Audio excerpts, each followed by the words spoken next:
In progress. Okay.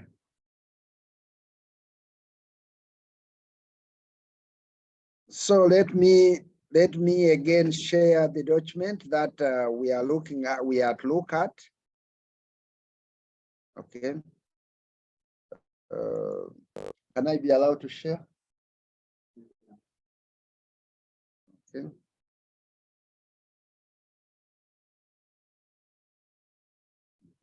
Good.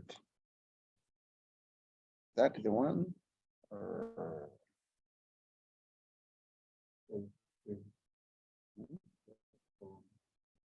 This. This. Why?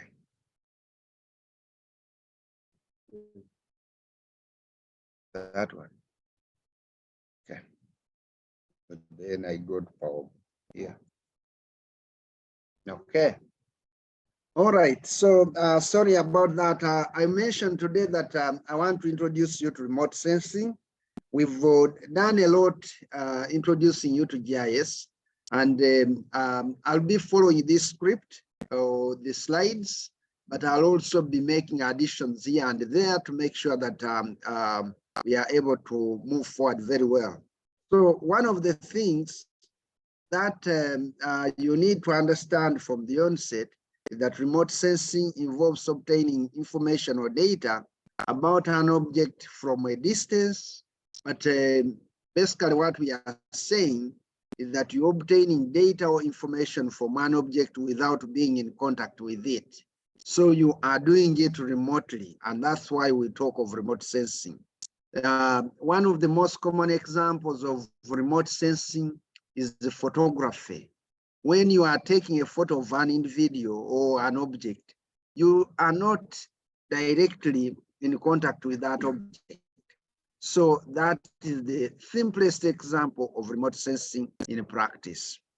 We are saying here that there are different ways to collect data and different sensors are used depending on the application. I'll be giving you some more information about the various ways we collect the data and what the sensors are when it comes to this data collection. And as we start off this, you should be also cognizant of the fact that you need to look at or to evaluate what information you need and at what level of detail and how frequent you need to get that data information. Because if you have a problem or an issue to address and it requires data, then these become pertinent questions you have to answer. What data or information do you need? What is the level of detail and how frequent do you need it? Remote sensing helps answer some or helps us address some of those data challenges. Now, when we are talking about Earth observation as well, and in most cases, Earth observation and remote sensing are used interchangeably. Yes, there is a connection between them, but they are not exactly the same. So what then is Earth observation? We are saying that Earth observation is the gathering of information about planet Earth's physical, chemical, and biological systems via remote sensing technologies, usually involving satellites carrying imaging devices. There are a number of aspects that are introduced there in Earth observation. One, we are gathering information or data. And this information or data is about the planet Earth. And when we talk of planet Earth, we are looking at the physical, chemical, and biological systems. And how are we gathering that data for it to qualify to be Earth observation? We use remote sensing technologies. And when we use remote sensing technologies, it means we are, as I've already mentioned, we are collecting that data information without getting into contact with the objects from which we are collecting the data.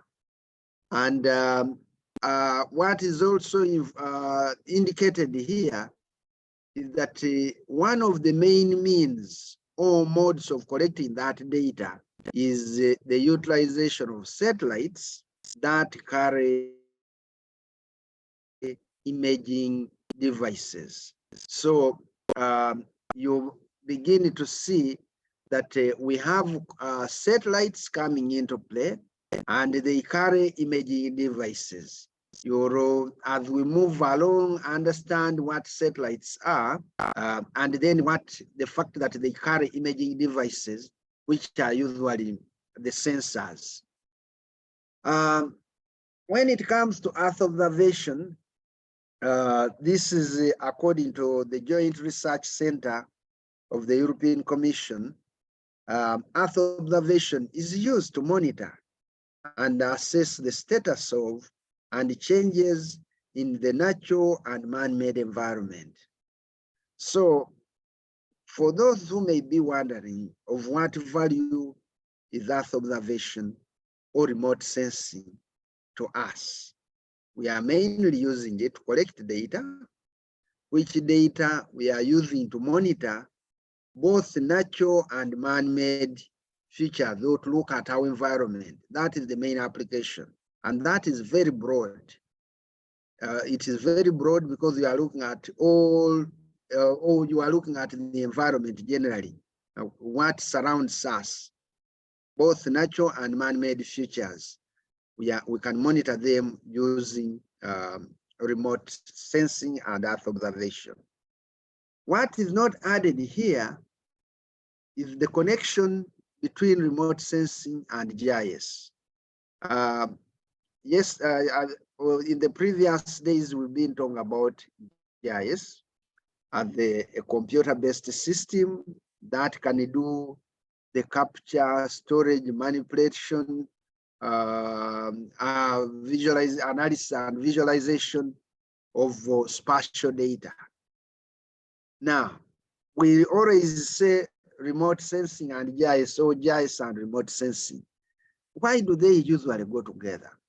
One of the main reasons those go together is that in remote sensing, we are talking about collecting spatial data. In GIS, we also talk about collecting spatial data, but we go ahead to analyze it. In order to come up with particular information or products. Similarly, even in remote sensing, when we collect the data has to be put to use. And in putting that data to use, it goes through a series of steps or analysis steps or management steps, as we shall be seeing shortly. And one of the tools we use to extract that useful information from the remotely sensed data is GIS. So the simplest way I can put it is that when you use GIS, the simplest way I can put it is that remote sensing basically provides us with data that we utilize in GIS. Okay, so remote sensing is one of the data sources that we take advantage of when we look for data to analyze or to use in the GIS. And that is the main connection that we have. We get spatial data from remote sensing, and then manipulate it in GIS. That is something that you should be able to pick from the beginning. So there is a close link between GIS and remote sensing. We manipulate data in the GIS, bring it back into remote sensing, like that. And in the past, it used to be that the difference between remote sensing and GIS was really big. But currently, that difference is actually getting smaller and smaller. That's why nowadays you even we're hearing about GIS software. Nowadays, you hear about GIS software, but it can do both GIS and remote sensing. Yet in the past, we used to have software for specifically GIS and software for specifically remote sensing. But now there is more fusion in the two areas, and it is increasingly becoming important that we talk about GIS and remote sensing together. So, I'll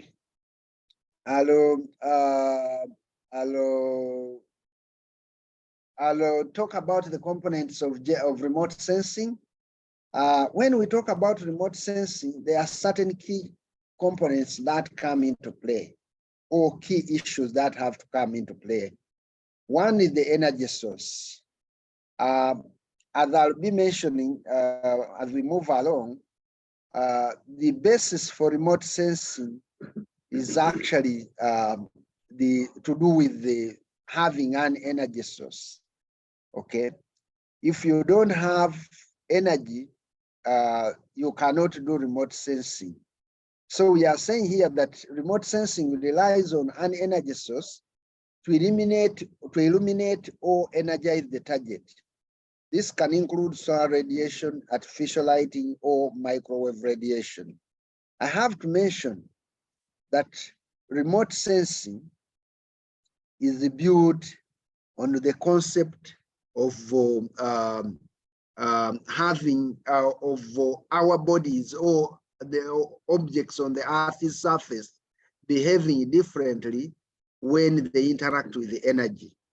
I'll be going into a lot of the energy matter interactions as we move along, but you have to begin to understand from the beginning that the energy matter interactions are very critical in the subject of remote sensing, because it is on that basis that we are able to utilize remote sensing. You need to be able to appreciate that from the beginning. Our various objects on the Earth behave differently when they interact with the energy. And when the behavior they exhibit is what enables us to use the remote sensing to distinguish one object from the other. So there has to be an energy source. And we are saying here that the energy can be from the sun, it can be artificial lighting, or it can even be microwave radiation. The other component of remote sensing that you need to understand, and you always find people talking about whenever they talk about remote sensing, is a sensor. We are saying that the sensor is used to detect and measure the energy that is reflected or emitted by the target. Sensors can be passive or active. In other words, what do we use to capture the energy that is reflected or say by different objects on the Earth's surface? We use sensors, and these sensors, as we are saying, can be passive or passive. In other words, they detect natural energy, or active. In other words, they are emitting their own energy. So with the passive sensors, these will energy will come from the sun, heat and interact with an object, then it is reflected and the sensor picks it up. That will be a passive sensor. But when it comes to an active one, the active one is the one which will act as the source of energy, but it also captures the energy that is reflected from the object. So for example, if you took the simplest, I've already talked about photograph, and I'll use the same example. If you have a camera, or maybe a phone, on your phone there is a camera. If you turn on the flash and then you take a picture, the camera, in other words, will send the camera, or the sensor in the camera sends a beam of light to the object. And when that beam reaches the object, it interacts with that object. And our expectation is that basically that object will reflect that energy. And then the sensor in the camera is able to capture that energy. And that energy is what is recorded to give you a photograph of whatever you have taken. In that case, that camera and its sensor would have acted as the inactive sensor. But if you use it when the flash is off, it will be relying on energy from the sun. That is what it is. And that's why if you are taking photographs like in the night, they will be dark because there is no light.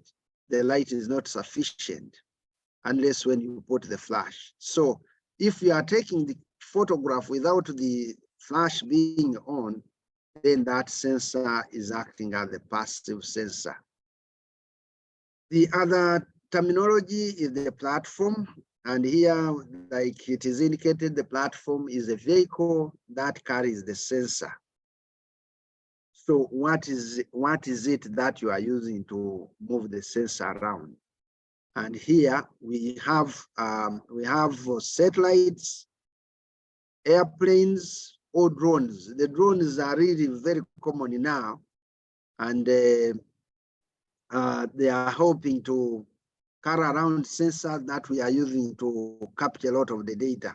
And we are saying here that the platform that is chosen usually dependent on a number of factors such as altitude, speed, and payload. You see that there are various sensors. There are, various platforms. Is it a pickup truck? Is it a satellite? Is it an aeroplane? Is it a drone? All of those are platforms because it is on those that we mount the sensors that detect and measure the energy that we are interested in.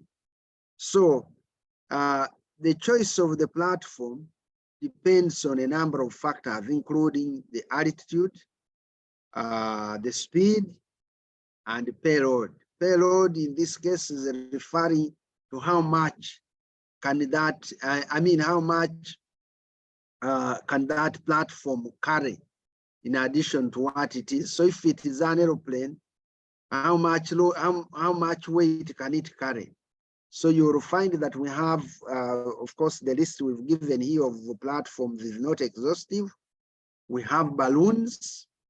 We have balloons as examples of platforms. So if you wanted to carry a lot of weight, if the payload is high, then you cannot use the balloon.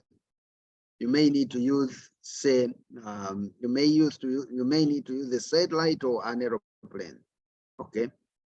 Then the other component, we talk about the data transmission and storage. And here you just need to note that once the sensor has captured the data or have collected the data, that data has to be transmitted and stored. And there are quite a number of ways that data is transmitted, usually through wireless communication. But we can also have wired communication or physical media. Like you will realize if you are having a camera mounted on a truck and it is moving, then moving while collecting data, that data can be transmitted via cable to maybe a computer in the vehicle, and then you can be able to move it to wherever you want. While if you are using satellites as the platform, then the data has to move via wireless communication. So you need to be able to know that there is data transmission and storage as an important component. The other one is data processing and analysis. Here we are saying that the raw data collected by the sensor needs to be processed and analyzed to extract useful information. This can involve image enhancement, classification, and interpretation. I'll dwell a bit on that, the aspect of data processing and analysis. I have to mention that one of the reasons remote sensing is very important is because it enables us to capture data. And what kind of data do we get?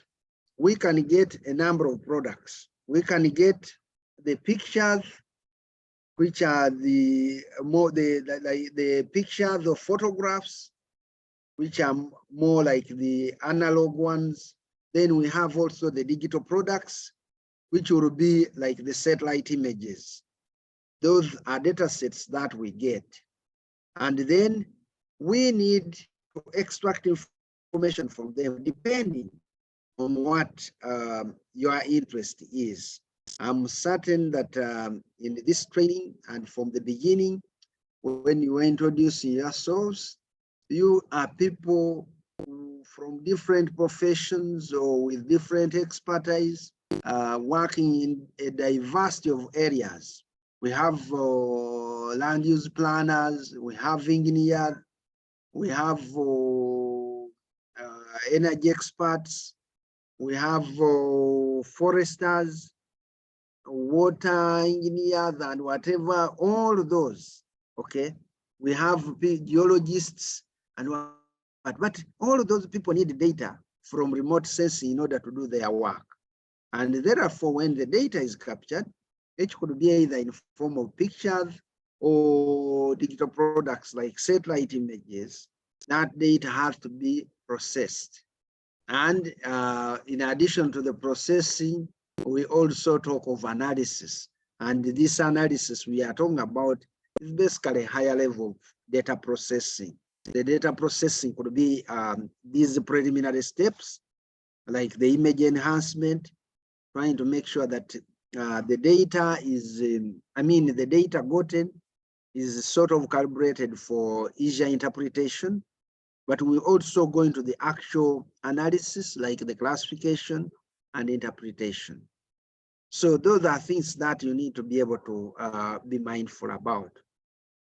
The last thing, or last component of remote sensing that I want to mention here is in line with the, following on the data processing and analysis. Why would you be doing the data processing and analysis? You want to apply this knowledge somewhere or the information somewhere. So we are saying that remote sensing data is used for a variety of applications, such as monitoring natural resources in urban planning, agriculture, environmental management, and so on. I don't want, because of the numbers we have, I don't want to ask each one of you to tell me where you think you can apply remote sensing, because that may mean we end the day just discussing the various applications of remote sensing. But know that once the data is captured, it has to be put to use. And for it to be put to use, then you have to look at the application area and therefore respond to those.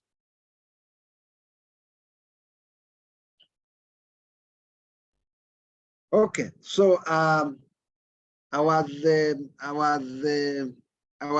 talking about the components of remote sensing, and some people probably were wondering what I'm talking about, but basically what I've been talking about is summarizing this graphic and the next graphic I'll be showing you. There are two graphics I'll be showing you, but they sort of speak to the same thing. So we talked about the energy source or illumination, which is what you see here. There has to be a source of energy. And like we said, the main source of energy for remote sensing is the sun.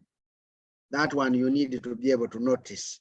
The sun is the main source of energy for remote sensing. So the main energy source in remote sensing is the sun.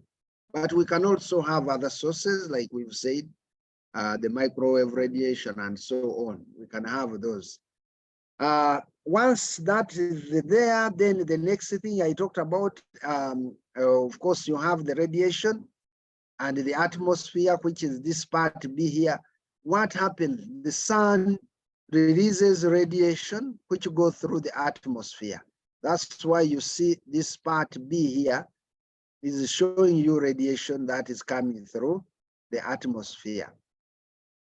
Radiation through the atmosphere. But we also have some of the, like we talked about some energy also coming from the active sensors.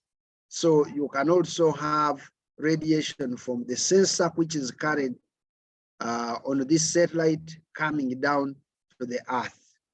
In C here, we have the interaction of the electromagnetic radiation or energy with the with the objects on the Earth's surface here. So this is where, when I start talking about energy matter interactions, this is one of the areas where we are talking about the interaction of the radiation with the matter. Like, for example, when radiation leaves the sun and comes and hits the roof of a house, that can be at this point C. Then we have point D, the recording of the energy by the sensor. So when in this interaction, as I'll also be showing you, the main interaction at point C usually results into the radiation either being reflected, refracted, absorbed, or transmitted. Those are the interactions we are talking about at point C. But in remote sensing, our main interest is in what is transmitted, okay? So what is transmitted or reflected back will be this ray here, which comes to meet the sensor carried on a platform here, and it is recorded. That is point D. Once that is done, then we have the transmission, reception, and processing happening in this point C. So you have the energy recorded by the sensor being transmitted. Like, for example, here, this is a ground station.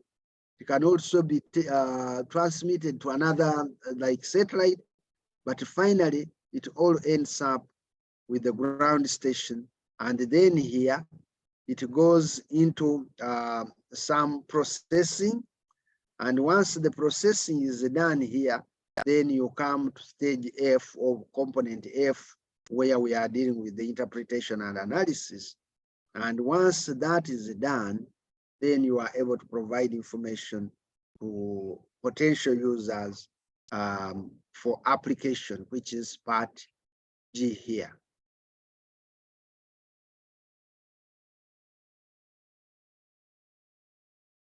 So similarly, that is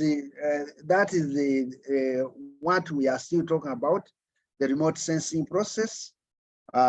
We have the sun as our source of energy. The energy comes through, the radiation comes to the atmosphere, and when it is going through the atmosphere, a number of things happen. Like, for example, here, it is hitting some clouds or particles in the atmosphere, and it is reflected and picked up by the sensors on the platform here.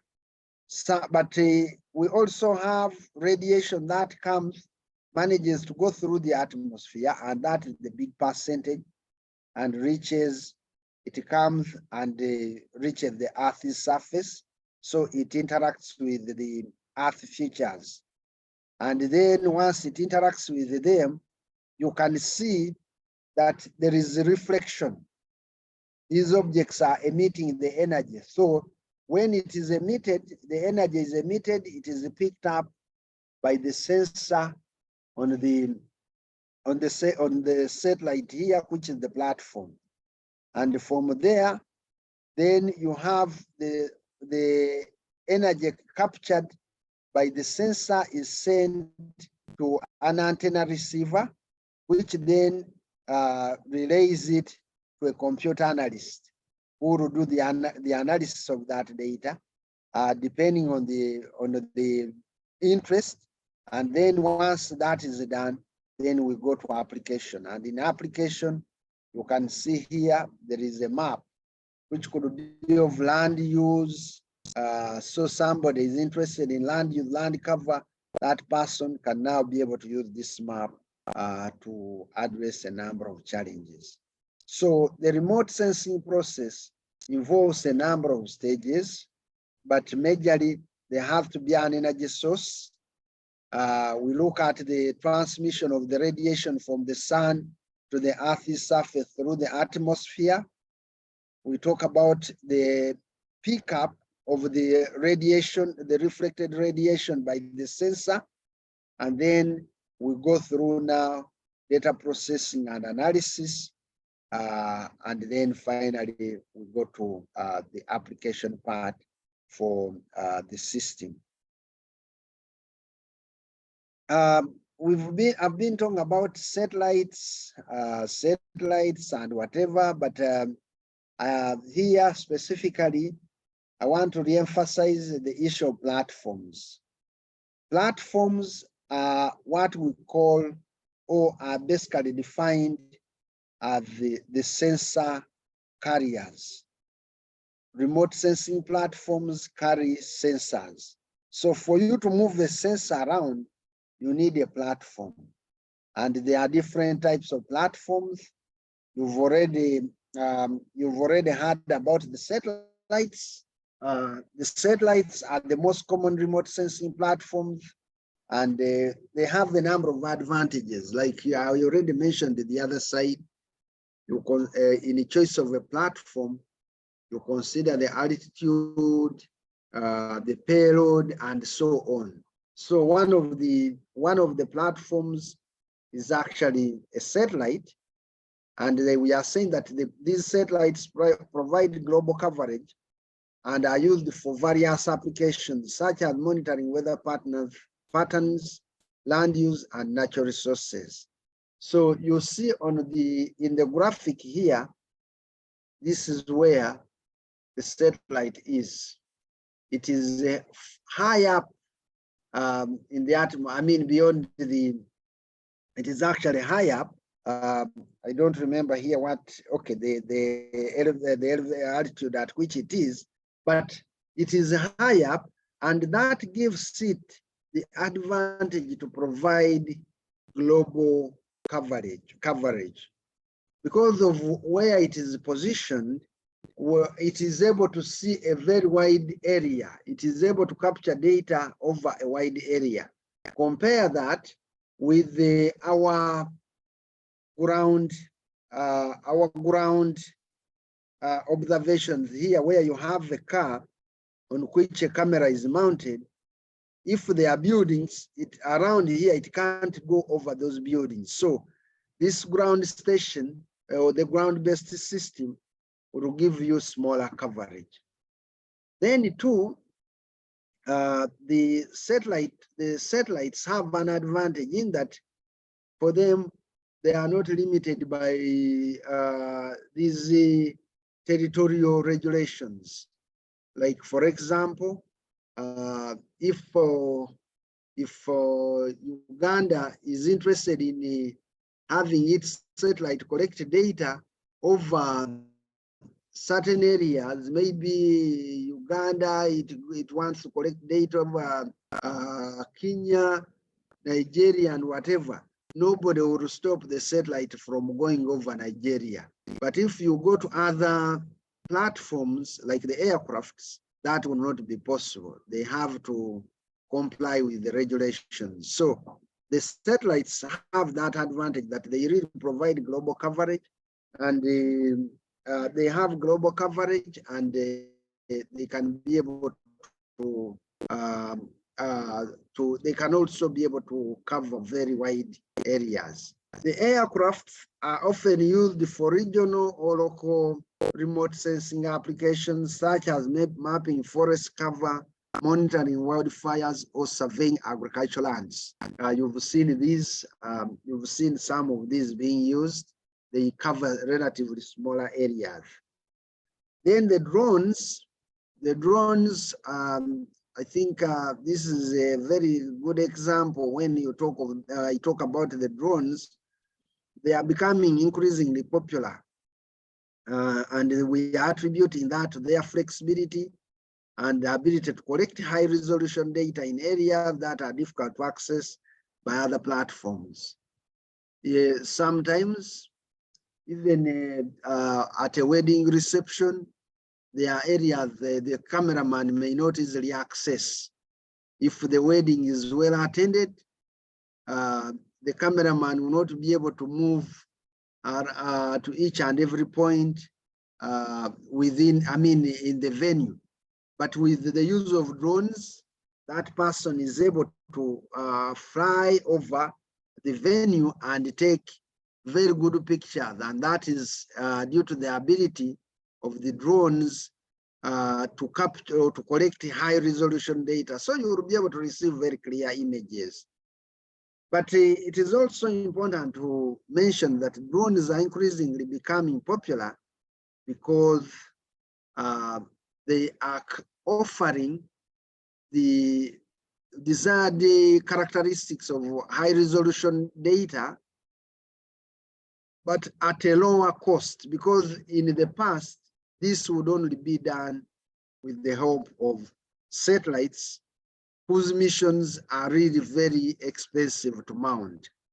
But drones are really very easy and to use and at a lower cost.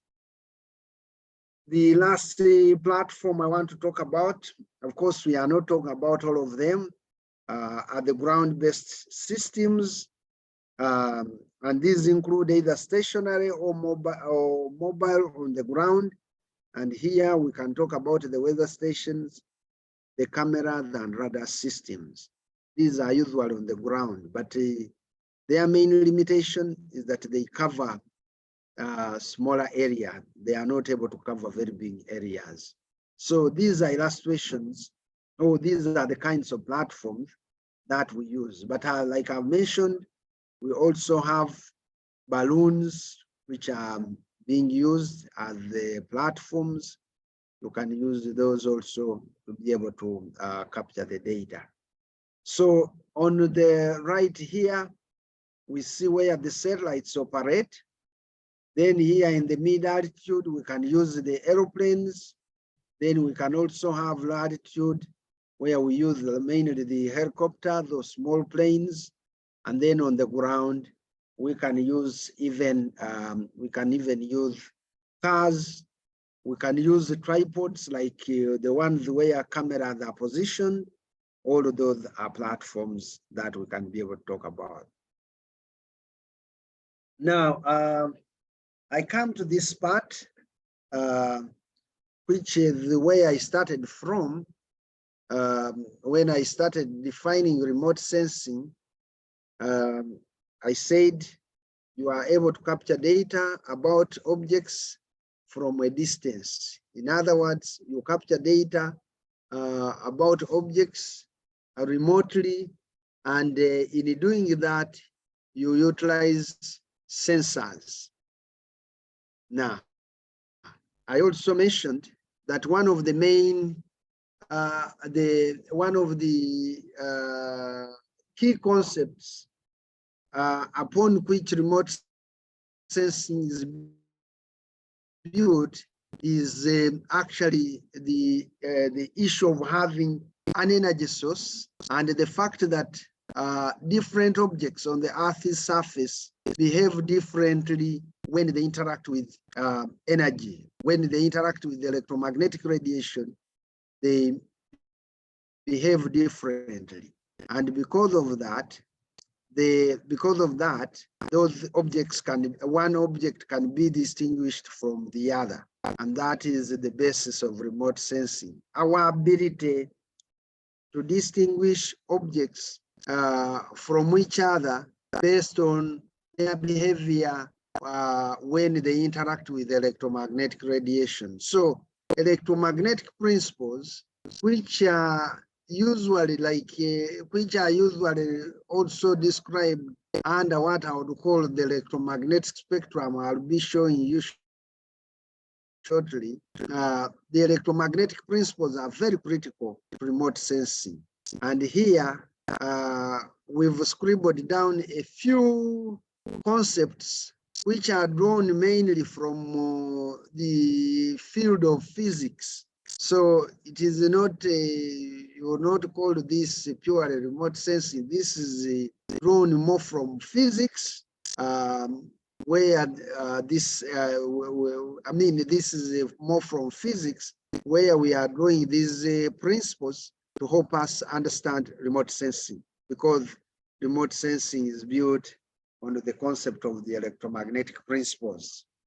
So one is that electromagnetic waves are transverse waves, and what that is actually referring to is that they propagate in a direction perpendicular to the direction of the electric and magnetic fields. Electromagnetic waves actually consist of both the electric and magnetic fields. So that's where we draw the name, the term electromagnetic. Okay.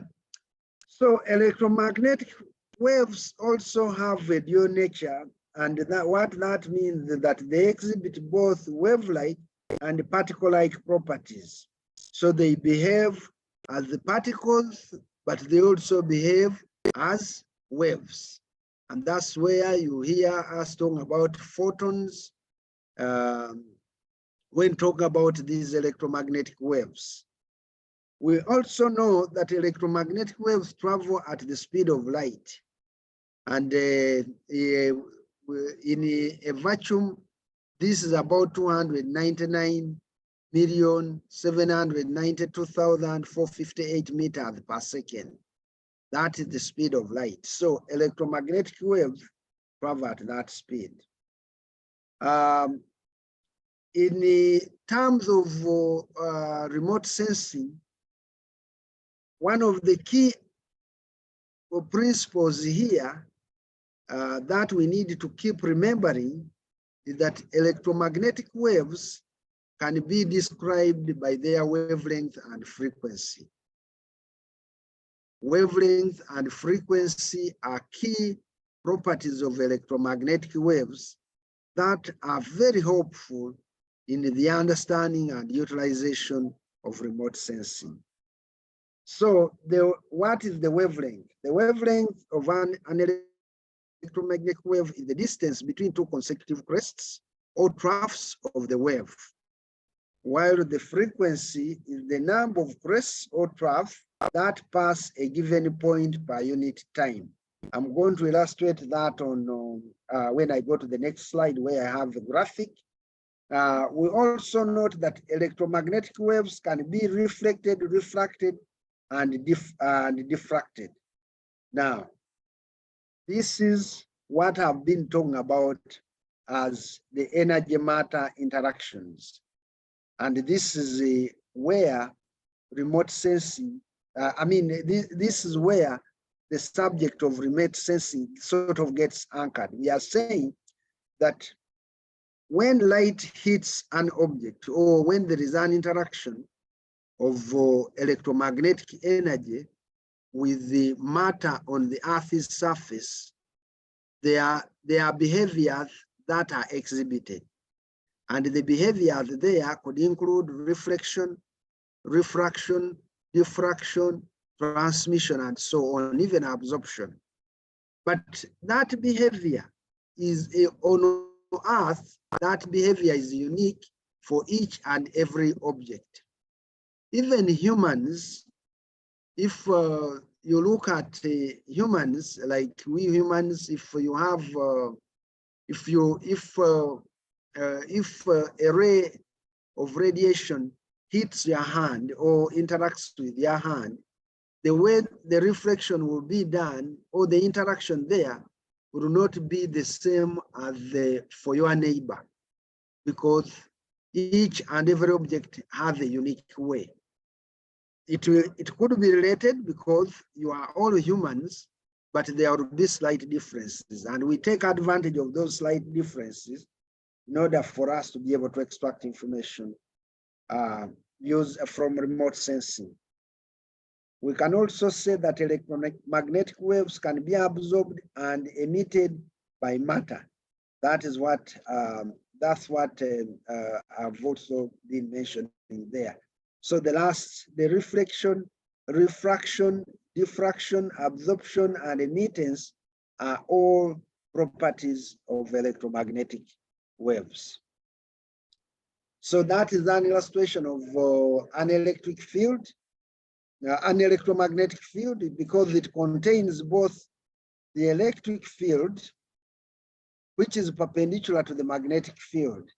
And for those who are conversant with the physics, this is the principle of electromagnetic induction that we talk about, where an electric field on rotation produces a magnetic field, and vice versa.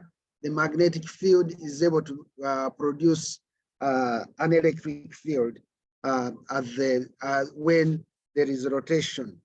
The many of these electric motors work on the same principle. So that is what we are talking about here. So we have an electric field and a magnetic field. And then C here is a constant, which is equal to the speed of light that I talked about. Now, I talked of the electromagnetic field being defined or characterized using two main parameters, the wavelength and the frequency. So the wavelength is the distance between two successive crests, crests or troughs. So in this case, this is a crest. So from this point to this point, this distance here is what we are referring to as the wavelength. Then when it comes to frequency, frequency is referring to the number of cycles that a wave makes per unit time. So if it is high frequency, then it means it is making very many cycles in a short period of time. So we are saying here that an electric field, an electromagnetic field, is a field that consists of both the electric and magnetic components, which are perpendicular to each other and vary with time and location. It is generated by the movement of charged particles such as the electrons, and is characterized by its strength, direction, and frequency. So as we talk of the wavelength and frequency, we are saying these are important characteristics of electromagnetic waves that are closely related.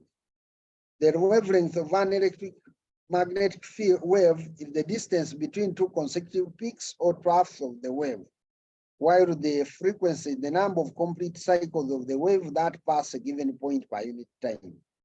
And that the relationship between wavelength and frequency is given as the constant lambda nu, where lambda is the wavelength and nu is the frequency. So in that case, if you look at the graphic we have, we are seeing here, the upper one is showing us the wavelength for various waves. So we have radio waves at 10 to the power 3, microwaves, infrared. Our visible spectrum is here. Actually, what we are talking about here now, this distribution is the electromagnetic spectrum, which basically shows us the various waves in relation to their wavelength and frequencies. Okay, so the various zones of the electromagnetic spectrum based on wavelength are giving us what we are referring to as the electromagnetic spectrum here. So we have radio waves, which are really with very long wavelength, and then we move through the visible here and move on to X-rays. X-rays, you see that the wavelength for X-rays is 10 to the power minus 10, which is really a very short wavelength. And then we have here the gamma rays at the end. When it comes to the frequency, you notice that the radio waves have very low frequency. In other words, you can see how many successive crests it is making here. So this is a very low frequency here. While when you come to the gamma rays here, you see that they have very high frequency. They have very high frequency. In a unit time, it has made so many cycles. So we note that in terms of energy, these the gamma and X-rays have very high energy, and that is associated with their very low wavelength, but very high frequency. And that's why when you are going for X-rays or when they are used in the medical field, you are advised not to use them frequently because they can damage your bodies, like the X-rays, due to the high amount of energy they possess. While for the radio waves, there is no problem. Okay, the frequency and the amplitude modulation, which is used in radios, that one doesn't have any big problem. Our visible spectrum is in this area here. That's where we have it. So you can see you are starting with you have the green here. But this is the visible part of the electromagnetic spectrum. And the understanding of this is very critical in remote sensing because we have mainly energy. This is dealing with the energy specifically. The energy that we use in remote sensing is tagged to the electromagnetic spectrum. And once we understand this, then we are able to describe the process of remote sensing very well.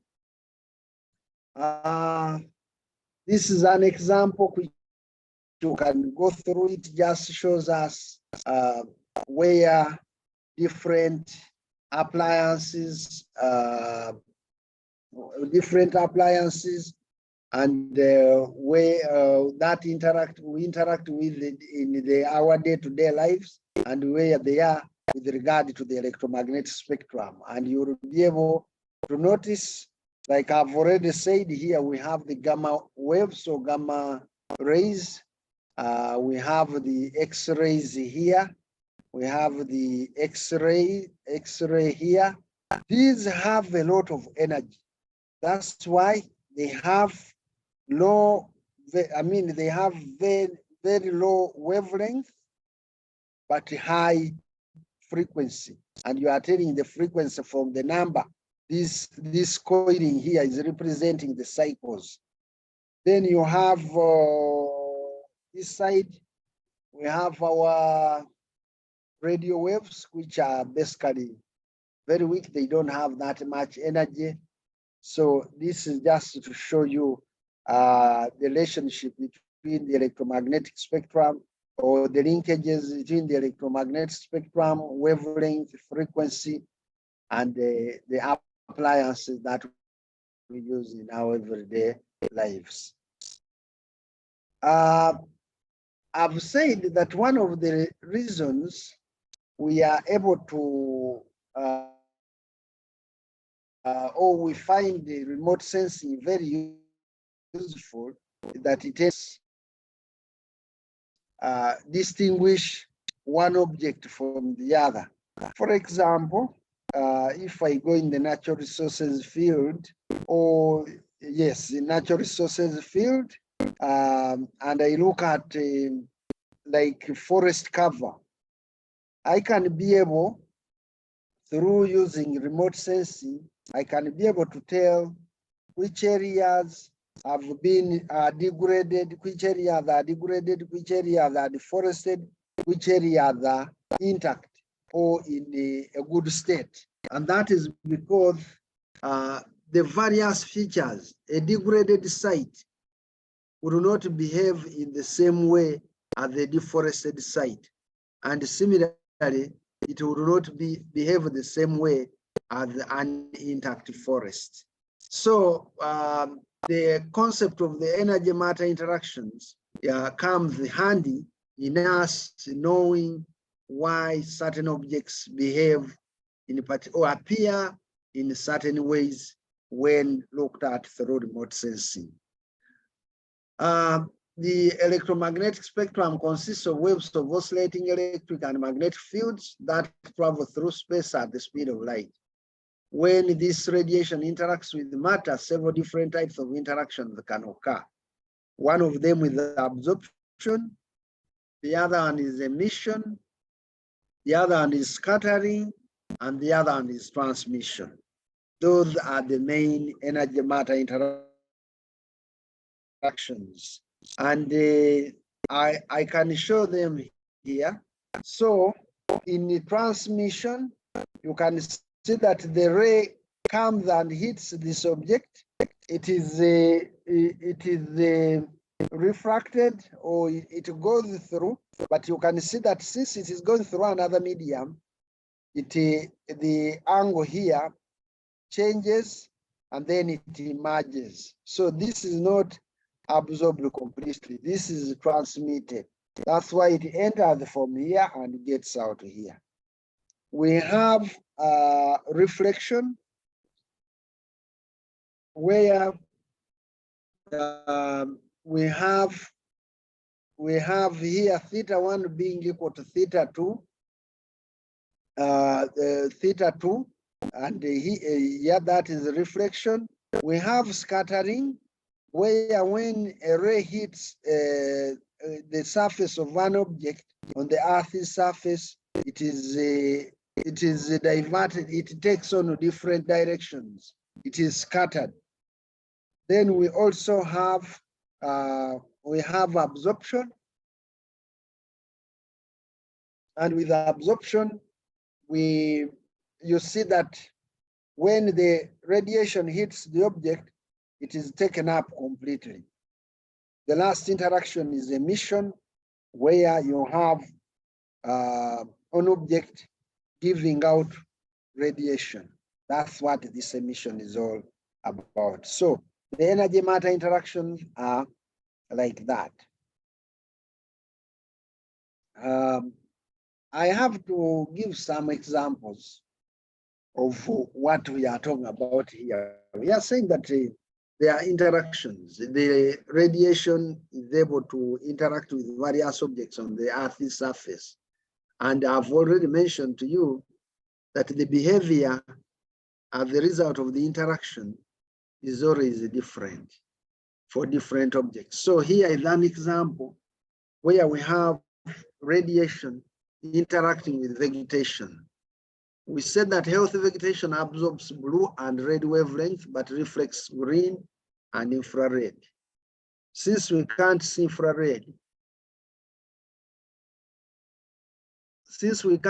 infrared, radiation, what we see is healthy. We see healthy vegetation as green. So what is happening here? When there is radiation, solar radiation or electromagnetic radiation hits or interacts with green vegetation, it happens that the blue and red wavelength are absorbed. But then the same leaf, because this is happening within the leaves, the same leaf will reflect the green and infrared. And since we can't see infrared with our eyes, then we see the leaves as being green, and that is because the green is not absorbed by the leaf, and that is what is illustrated here. So when you see plants appearing green, it is basically it is because the green is what is reflected, while the blue and red are all absorbed by the leaf pigments. That is what you need to be able to note, and I'll be able to show you this.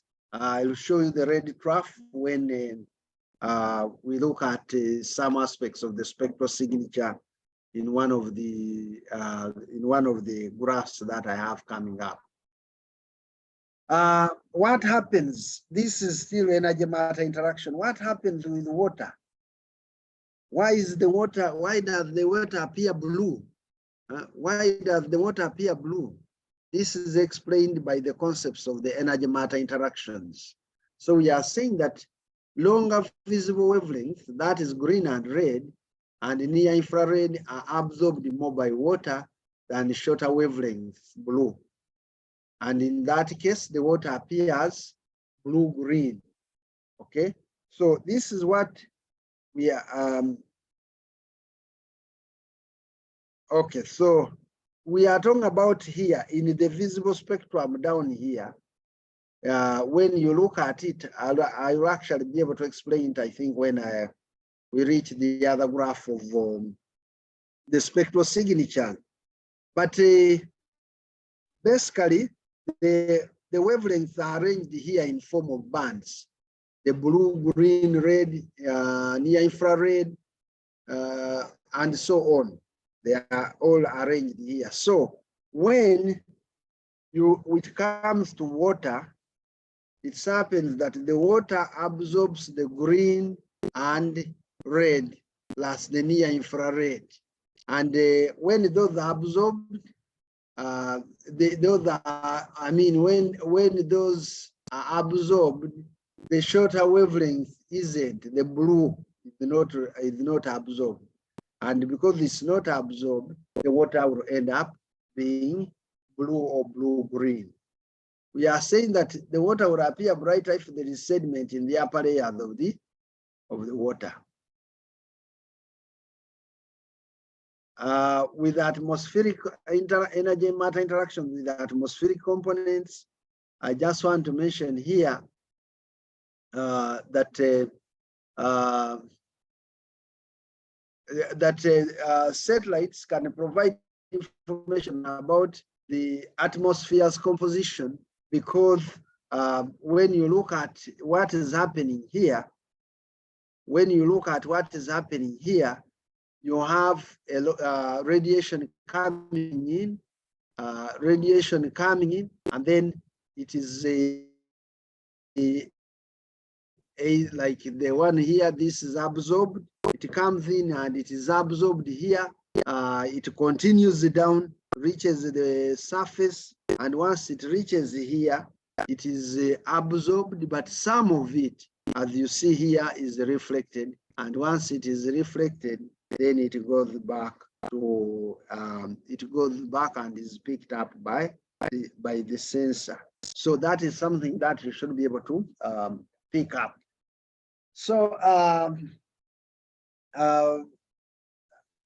yeah, that is what you should be able to appreciate, that even in the atmosphere, we have a lot of interactions. There are a lot of particles. If the atmosphere is polluted, then you expect that what the sensor picks up may not be correct, and that is something our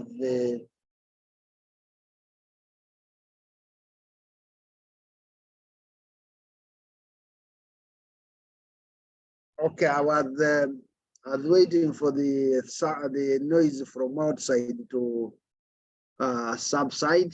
Now that it has gone, we can continue. Well, I'm saying that when you have a polluted environment,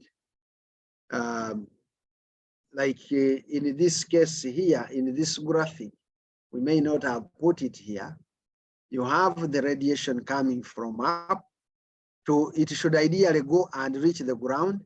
And when it reaches the ground, it is supposed to be reflected.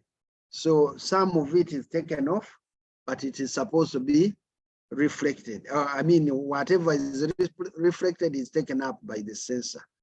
The challenge, and these are things we sometimes don't tell you at the beginning, that this data we are collecting with the satellites is not 100% accurate, because there are all these distortions, like the clouds here, they are distorting the data. So when they distort it, don't expect it to pick out very good results from data which is already distorted.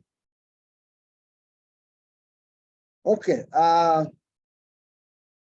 need, now that I've talked for some time, I'll ask, we have a quiz there. Can we have in the chat for those for your answers? Each one of you should give an answer to that question. If it is true, true is a 1, false is 0.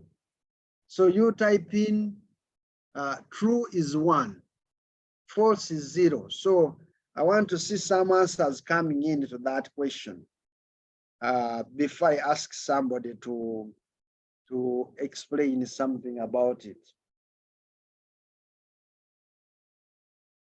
I can see they are coming in. I can see the chats. I can see in the chat many people. What are they saying? 1 is true. False is 0.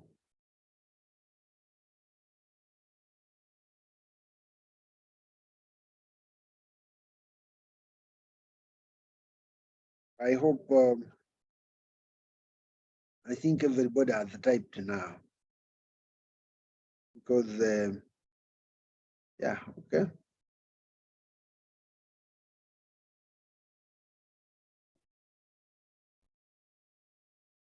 Okay, so I'm going to ask,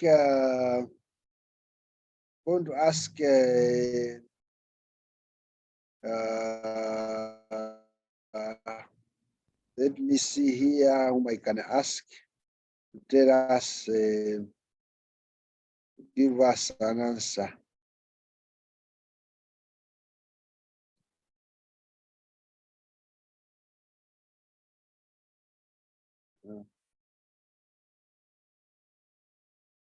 Okay, can Evelyn Sirari unmute and tell us the answer she has given?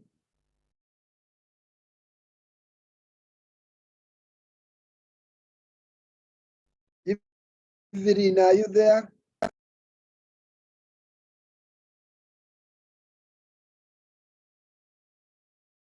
Evelyn, are you there? Okay, and we wait for.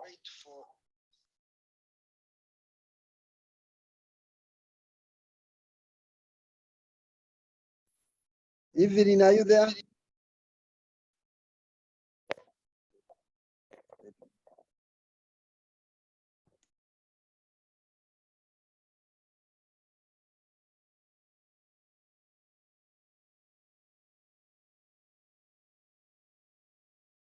Evelyn, are you there?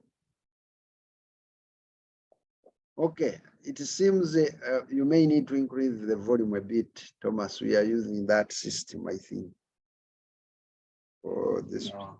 Hmm? Hmm? There is no one there.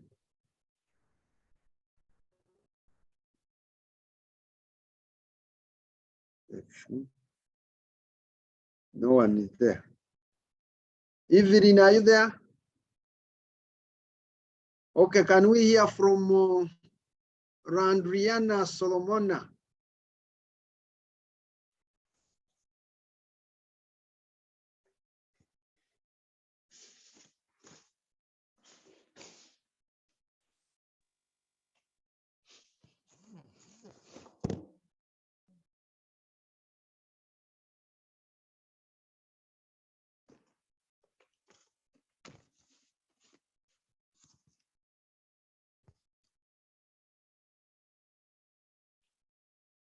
Randriana, are you there?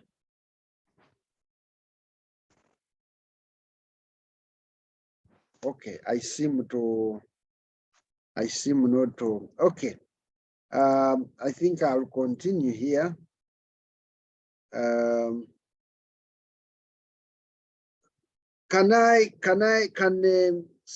somebody type 5 to show that I'm heard?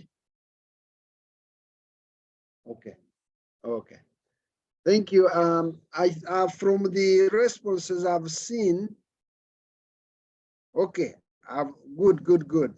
I noticed that I was being very slow. Now I needed to move faster.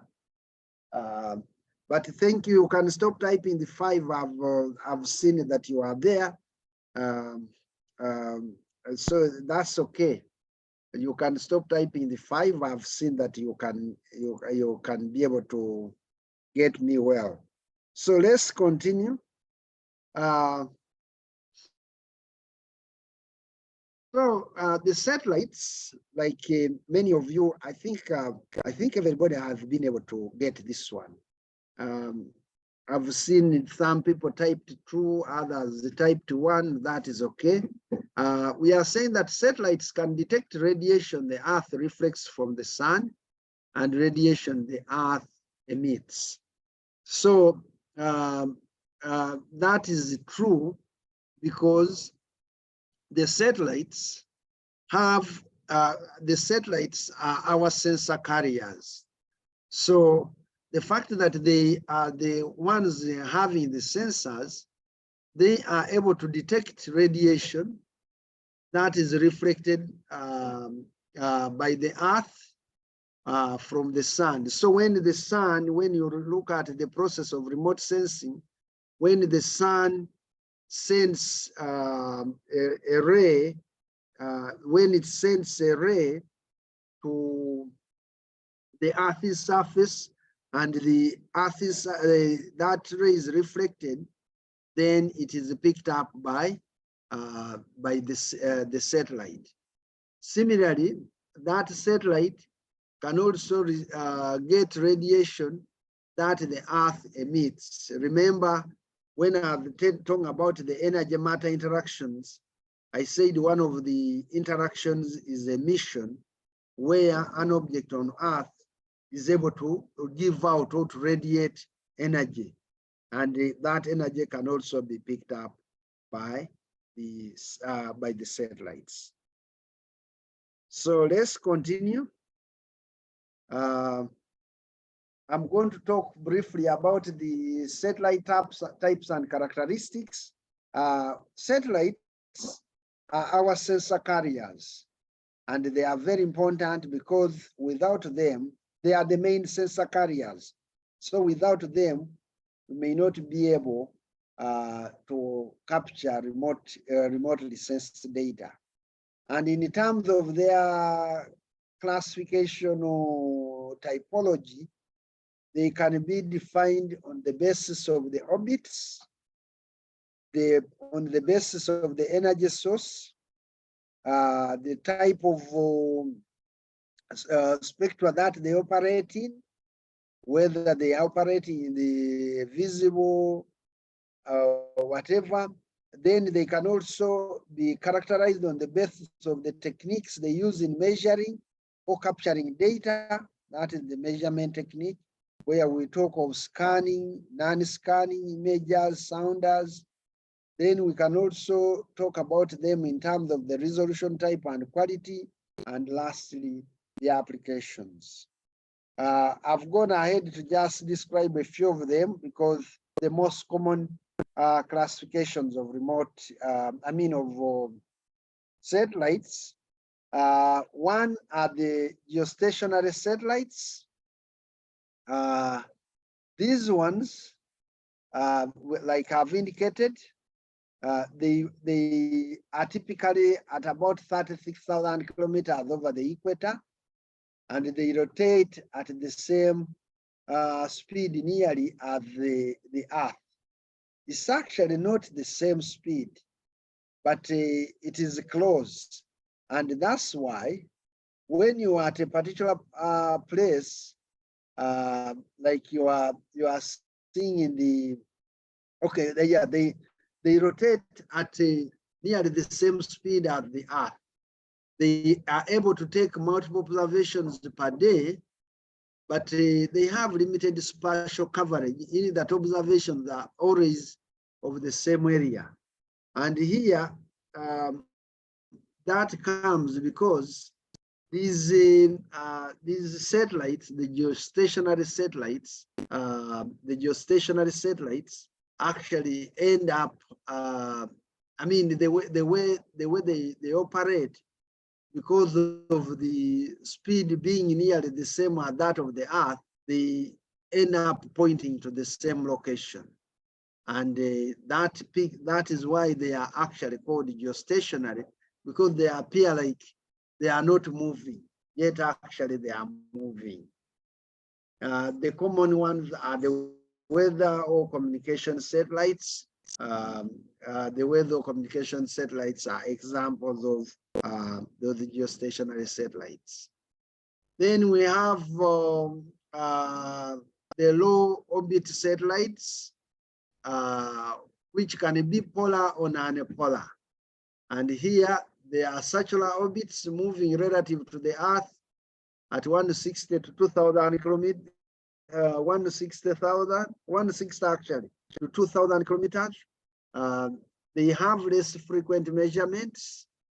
They have large spatial coverage. And here is where our main satellite system falls. The Landsat satellite system or Landsat sensors are falling under these low orbit satellites. And like we are saying, they can operate. When we talk of polar, those are the ones that operate in the north-south direction along, they operate like you can see in the graphic, they are moving in the north-south direction. But as you also see, they rotate as the Earth is also rotating. We have, so here we have the illustration of both the geostationary and low orbit satellites. So you can be able to see that there are those which are moving along the equator, which are the geostationary, and then the low Earth orbit satellite, which is basically the polar one. You can see how they are moving around. That illustration, you should be able to hope you understand that. We also have the polar orbiting satellites, which provide global coverage, and measurement frequency can vary from one measurement per day to one per month. Those are the polar orbiting, also following the example that I've given. But they introduce in here the concept of the frequency of measurements, and that is very critical because you need to be able to know that in order for you to choose the right data set to use. The non-polar satellites, those are the ones which don't operate in the north-south direction, and they do not provide global coverage. The measurement frequency can vary every few hours to a few weeks. So they are really not. They don't operate mainly in the north-south direction. That is the key, and that's why they are non-polar orbiting satellites. The other aspect we want to talk about is spatial resolution, because This is important when you are choosing a data set to use. It is also a measure of the quality of the data. So it is important that we talk about the resolution. So there are various types of resolution, and one is the spatial resolution, which is the geographic area covered by a pixel in a satellite's image, okay? And we are saying here that the higher the spatial resolution, the less the area covered by a single pixel. So if the resolution is very high, then it means that that pixel is covering a smaller area. The example we give is here. There are 3 images. This is 1 meter. This is 10, 1 meter, 10, and then 30, okay? 30. So you begin to see that the one of 1 meter is very accurate. You can be able even to identify a number of features, unlike in the one for 10 and 30. Spatial resolution. So spatial resolution is referring to the geographic area covered by a pixel, the smallest area that a pixel covers in an image is the spatial resolution. The temporal resolution is used to refer to the revisited period of the satellite. In other words, if the satellite is here today and if it is where you are today and it captures the data, when will it again come back to take data from the same locality? That is why it is important that we keep some of these. That's why it's important that. Wait a bit. Okay, so that's why I'm saying that it is important that we are able to keep track of these resolutions, because it tells you how you can, how long it takes you to be able to capture an image for the same area, this temporal resolution. For example, if you are in farming, if you're a farmer, and if you're a farmer and you want to monitor how your crops will be growing, you capture an image at the beginning, then you need to capture another as the crops grow, and maybe another. You want to do it 3 times. But if you are using a satellite system that captures an image of an area after 6 months, and the crop you are growing is of have the maturity requires a period of 3 months to mature. The maturity period is 3 months. Then it means you will not be able to use such a satellite system. So you need to be able to know the temporal resolution to inform the choice of the data set that you are actually going to use. The other one, did I go fast? Okay, fine. So in terms of still the temporal resolution, which we also call the repetition rate. We also at times call it the repetition rate. Here are some examples of satellites, and their temporal resolutions or repetition rates, but also in relation to the ground resolution. The ground resolution is our spatial resolution. So we see that at 0.1 meter, the repetition rate is 50 years. That is, it will take all that time for it to be able to give you an image of that area. But of course, note that most of these have changed with advancements in technology. We can have now even these very high resolution images acquired over certain areas faster. But note that at 0.1 meter spatial resolution, you need 50 years. and that is the case of terrestrial survey. I'll give the example of Landsat. Landsat is the most common satellite system we use. Landsat is at 30 here. It needs, the repetition rate is 17 days.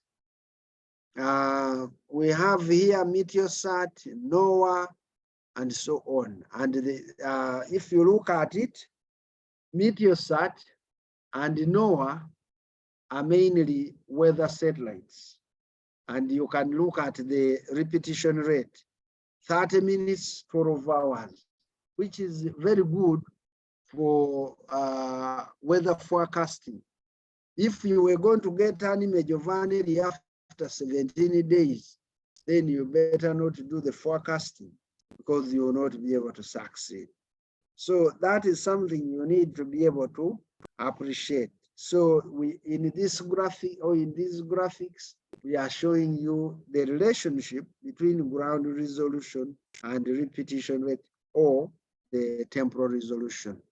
The higher the ground resolution, the longer it takes for you to capture that image. So those are things that you need to be able to understand. And the example I've given you is where we are saying, can we compare with onset of hydrological phenomena? If it is very frequent, then you need a satellite system that is able to give you quick turnarounds with regard to acquisition of the image.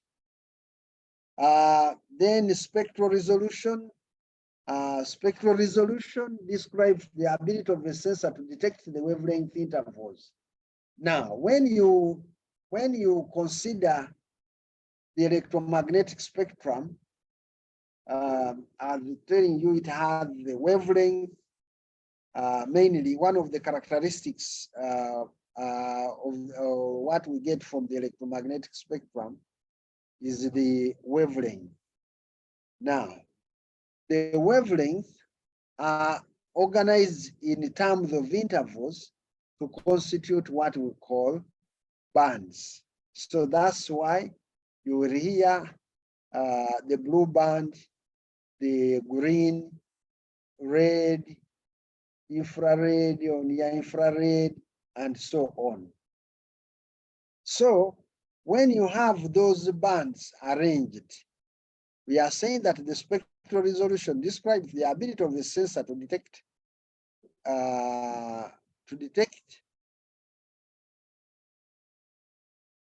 fine wave intervals.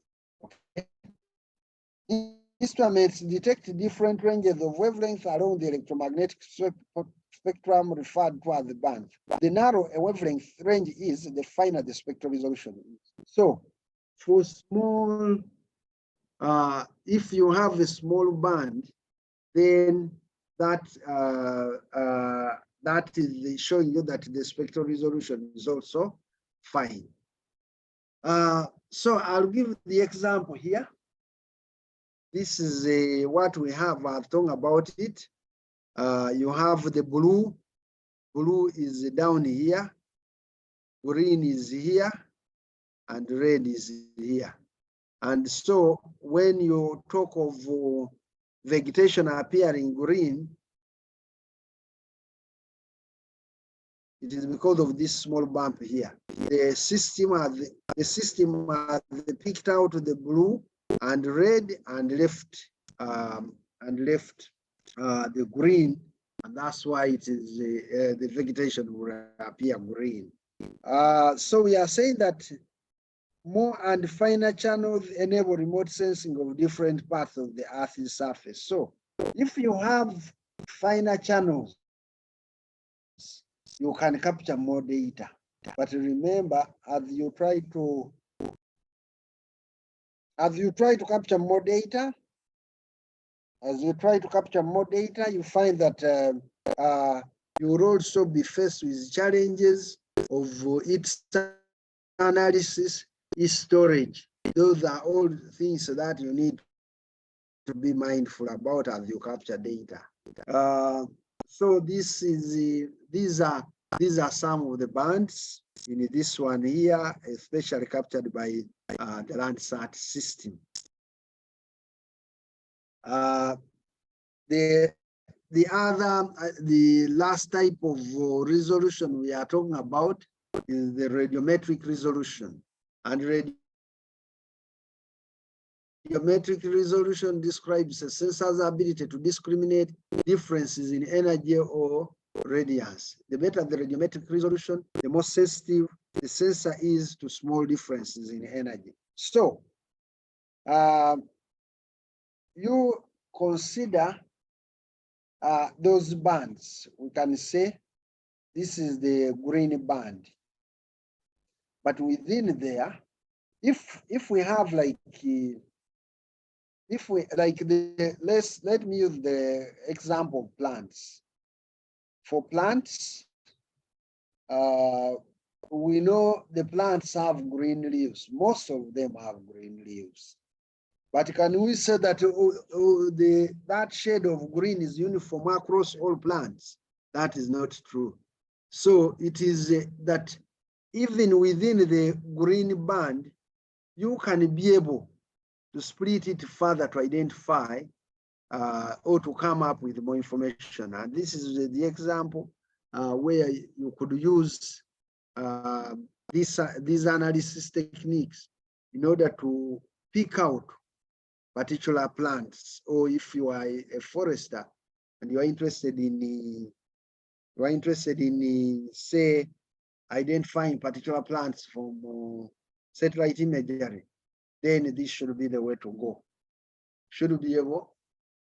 You should be able to have, the sensor should have the ability to discriminate within smaller or to smaller levels.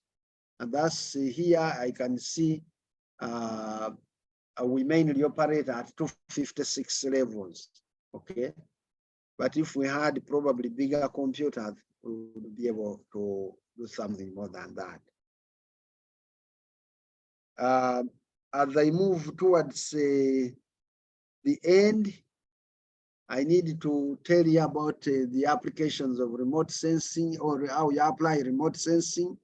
And all I just do here is mention that the utilization of remote sensing that also follows the normal, to address problems, also follows the normal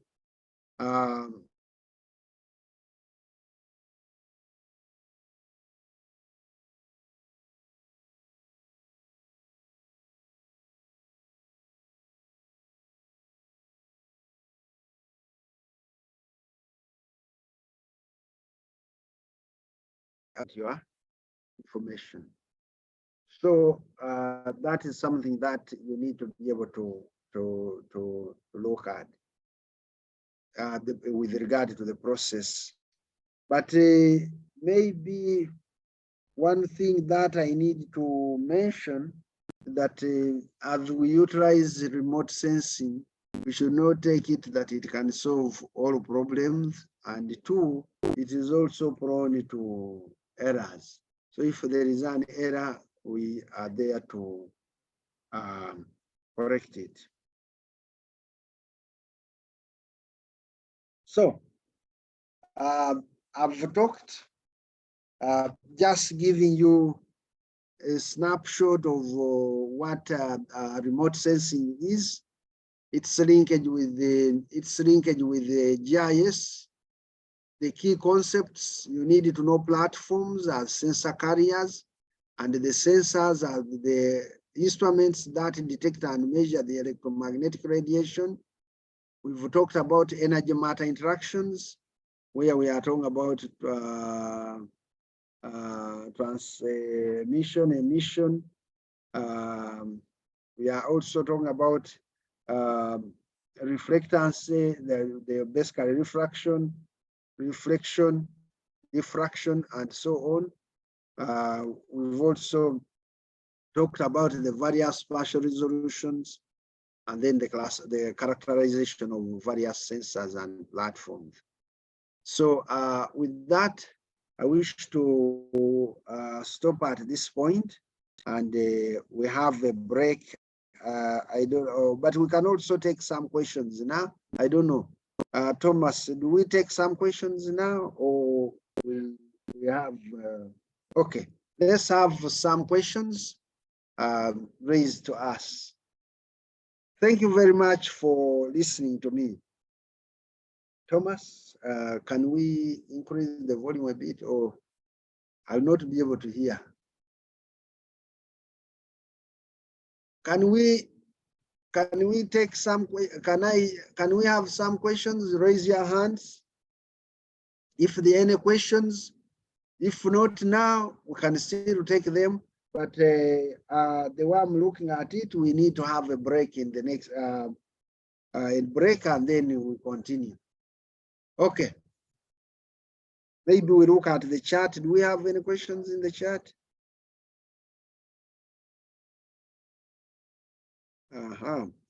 Everything. Thank you.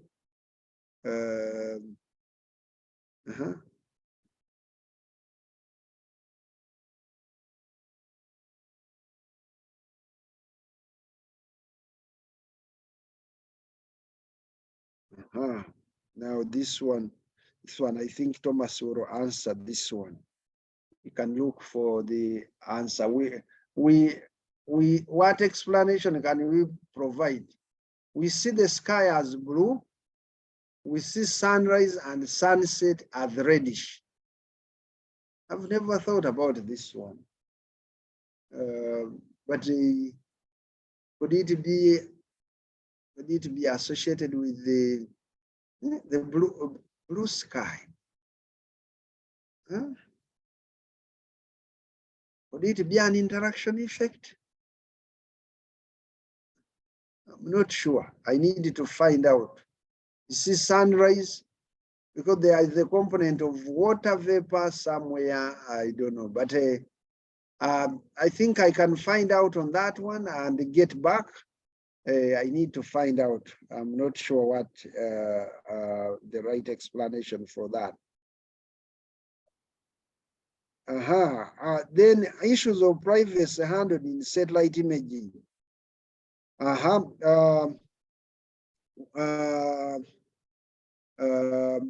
Issues of privacy, yes, the same thing.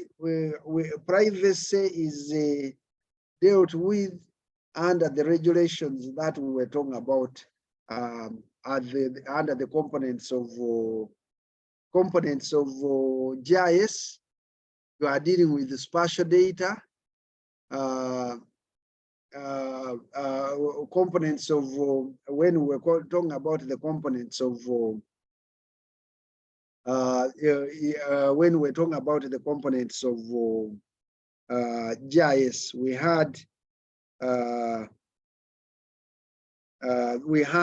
when we're talking about the components of GIS, we had also a component of regulation, but there are certain things when it comes to privacy which you can't deal with so much.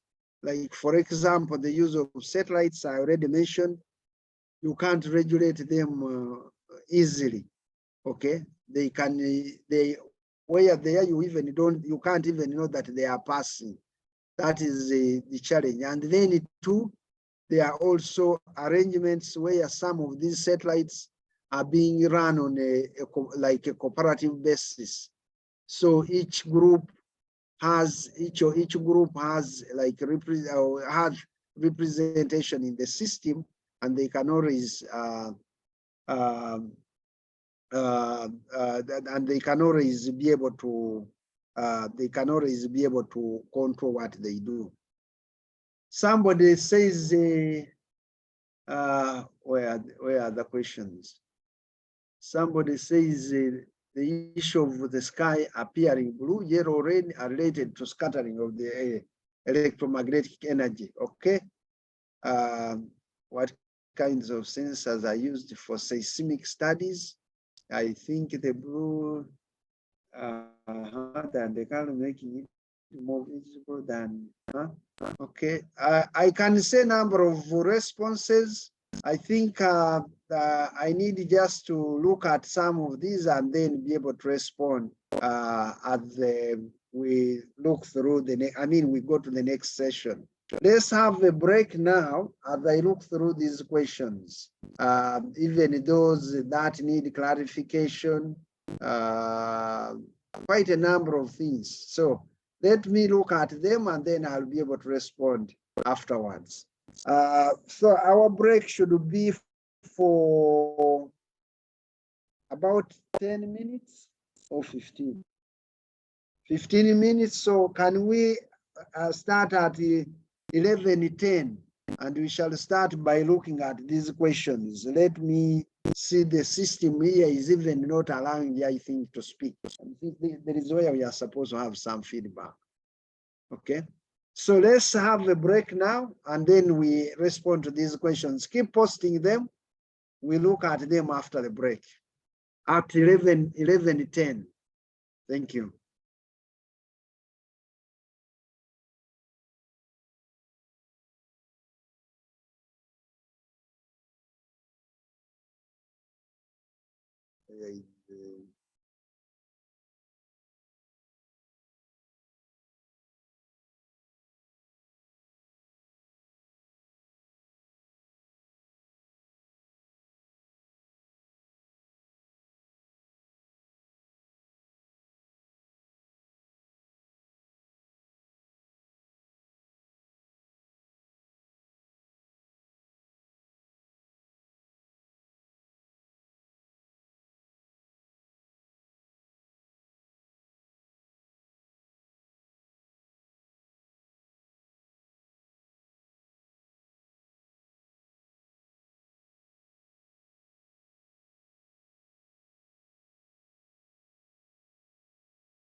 Okay, I'll get him. Okay, welcome back. I also managed to have a cup of tea, and I thought I am hoping you have also been able to refresh a bit. Let me pull this. Okay, so we left when I had just taken you through quite a number of things, and I thought it was good to have a break, and then we have some follow-up questions. So I'm going to look at a number of these. I've actually looked at many of them. Luckily enough, some of the answers are with you, so I'll just ask that we share some of these. I had talked about the issues of privacy handled in satellite imaging. You follow the international, you follow the national laws, but also the international conventions. But privacy is key. You don't have to infringe on people's privacy because you are using these technologies. But like I mentioned, the use of satellites, that one people end up. They are set up by, there are not many countries actually running these satellite programs. So they sort of use it, and you even never know that they are even monitoring what is going on. You can't know. You can't say the satellite is passing at this time, no. But when you want the data, they provide it. If they want to keep it away from you, they will keep it away from you. But I think it is important that you don't intentionally, it is a good practice not to intentionally infringe on the rights of others.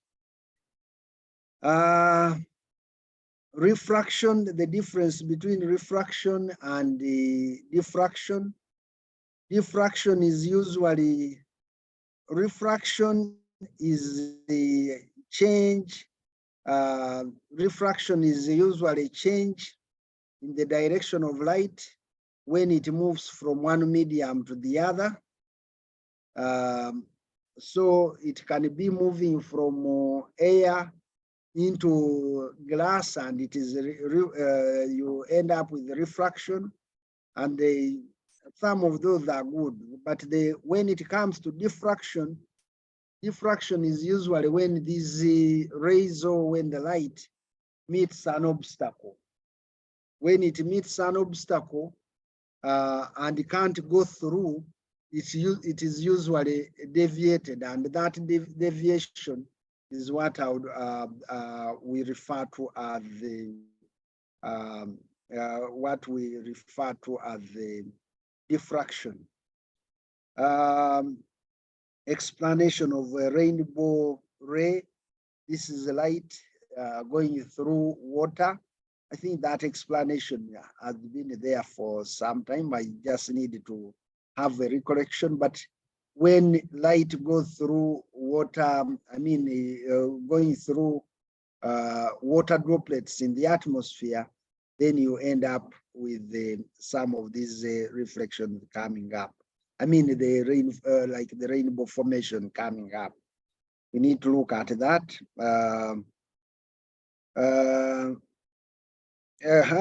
Okay. If we look at a satellite that was launched in Uganda, any idea about the resolutions and the type? I read about it in the papers. I don't have much information, but what I'm thinking is that it being our first satellite, unless when a lot of customization has been done, I don't expect it to have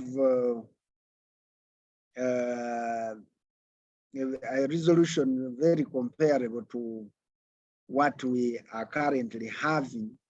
It is likely to be a low resolution satellite, not high. It can't be high. And I can just check it up. I remember reading about it in the papers, but I can look it up and see, or somebody can look it up. I can look it up and tell us what is that. Why do leaves appear green when alive but brown when drying up? The answer is lying in what you have written there. There is in the reflectance we are talking about, and the absorption of the blue and red is associated with the presence of water in these leaves. So when they are drying up, and the changes in color are mainly attributed to water loss. So that is the reason. The reason is mainly due to the water loss from those pigments, the leaf pigments, that make it appear brown. So it is the loss of water. The water content is the one responsible for that change in color. Doctor, I can try answering that question of why the sky appears the blue. Why the sky appears the blue? Arichwam, can you answer that? You have already read what you were writing, which is okay, but can you say that out to the team? Robert Arichwam.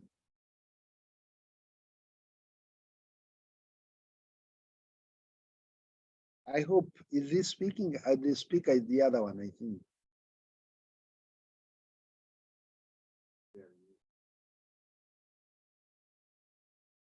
Robert, are you there?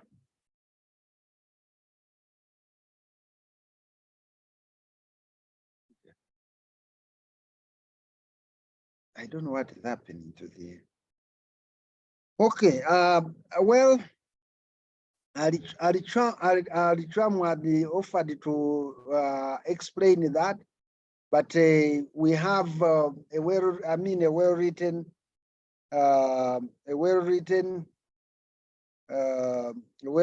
answer somewhere here. Alitram, are you there?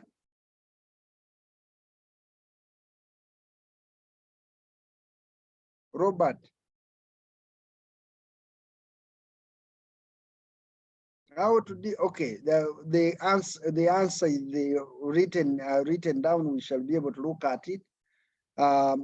Then how to differentiate water? How to differentiate water appearance using satellite images and combining with other images with the same color. I don't know what this is. How to differentiate water appearance using satellite images and combining with other images with the same color. I don't know what you exactly mean, but we shall be talking about what we are giving you, like the start of points. But when we start dealing with the aspects of image classification, there is some more information you need. And for example, if you are differentiating water appearance using satellite images, if you want to isolate water, you can use standard image classification techniques to be able to do that, whether you are using supervised or unsupervised classification. But also, we have what we call indices. So there is the normalized difference water index, which basically, that is an enhancement technique, very easy. You use that index and you can be able to isolate water from, or it brings out water clearly and suppresses all the others, all the other land use, land cover types. So we can use a number of techniques. We can use the number of techniques like the use of the that index, the normalized difference water index. But we can also use the signatures, like in a normal classification, to be able to isolate water from from other features. Okay, the issue of the sky appearing blue, yellow, red are related to the scattering of the electromagnetic energy, which is what is written in the text below. What kinds of sensors are used for seismic studies? When it comes to seismic studies, I'm not sure what sensors we would have to use in this case. I'm not sure what kind of sensors we would have to use in this case, but I know there are sensors specifically developed for that. And like I said, some of these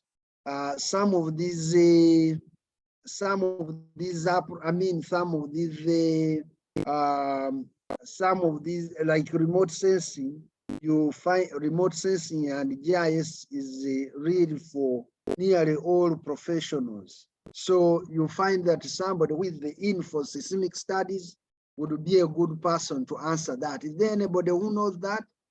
I've not gone into that area to get to understand what sensors they are using. Just like sometimes I don't go into a lot of meteorology. Anybody with an answer to that?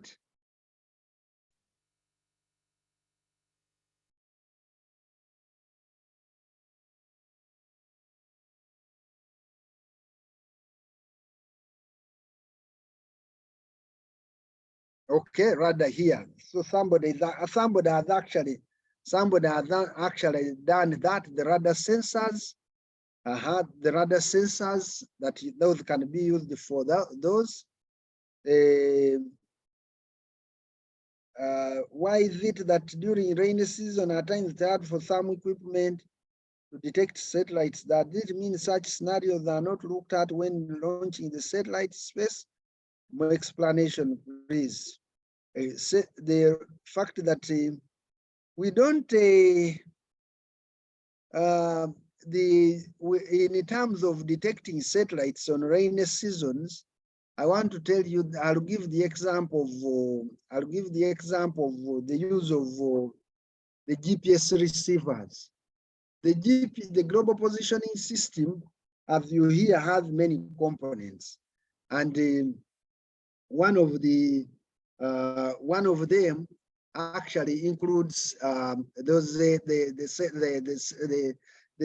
space segment, which you have to detect more like satellite based, which have to be detected by the receiver you hold in your hands. But the explanation I can give for that is not that they never think about this. It is just that as you saw in the remote sensing process, there is the atmosphere where there are clouds, particles, and you get a lot of distortion, including even the diffraction in the atmosphere. So whenever those are there, they will end up making detection quite difficult. It's not that they've not thought about it, but I think as of now, even the technology has improved, because in the past, you could hardly be able to overcome such interferences. But it is okay if detection is not realized, or if the signals are poor. We have mechanisms which we are not going into because of time, but we have mechanisms for noise reduction in the data, trying to make sure that the data we get is actually accurate. So the answer there is that there is a distortion in there is a lot of interference in the atmosphere, which makes some of these equipment not work very well. And at times, the developers don't even have much to do, but it is the data managers who have to, come up with the mechanisms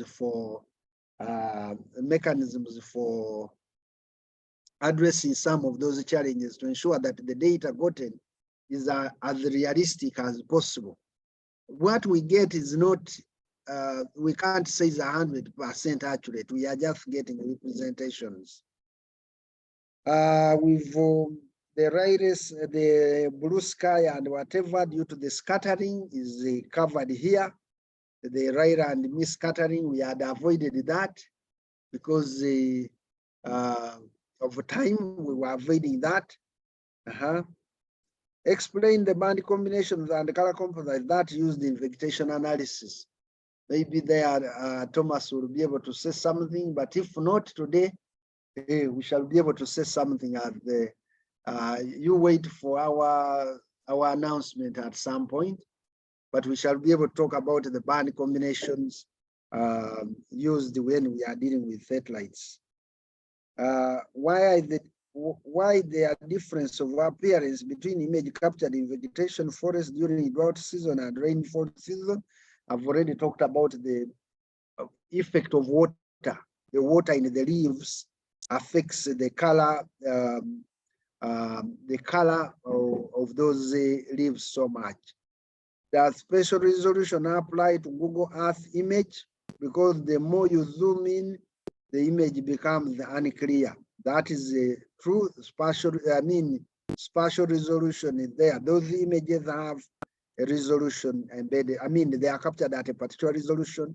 And once an image is captured, even if you do resampling, you cannot change the original quality of the image. PowerPoint document. Where can I find Victor Muliowa? NDVI for vegetation for built up area. for vegetation, for water analysis. The indices are talking about. The indices are talking about are also covered here. That can help you isolate water from the other. Why the sky appear reddish at sunset? This is because the sun emits a higher concentration of blue light waves in comparison. This is all. This is the way light interacts with the earth is what causes this shift in color. So all this is scattering the blue sky and whatever is associated with the similar to the rainbow, waterways, scattering, all that is embedded within here. So I think we have gotten a good idea of some of these questions. I'll stop at that and ask Thomas to continue with some explanation as we see how we move forward with this training. Thanks so much and welcome, Thomas.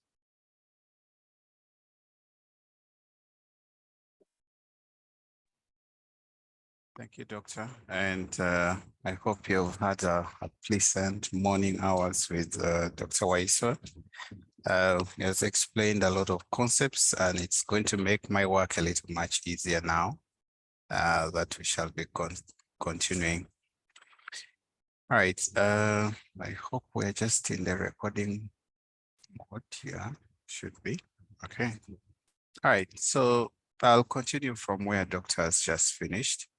He has looked at the different concepts, and now I just want to continue with the parts of satellite image interpretation, look at image analysis processes and techniques, and maybe touch a little bit on application of remote sensing and Earth observation in natural resources and so forth. So let's dive in to look at some interesting stuff as well. If you feel a little, I think we had a very nice commercial break, so we should be able to continue quite well. So what is an image interpretation? Image interpretation can be defined as a study of an image object of the Earth's surface. And it also involves the extraction of these features relevant for the object of the study or the objective of the study. And it also includes analysis of the selected feature with the objective conclusion of their significance for a specific field of study. So in relation to interpretation of an image and in focus to basically image, satellite image, it involves analyzing this image that has been captured by the satellite that is orbiting the Earth, which Dr. Weiss has explained clearly, the different processes and the different types of satellites.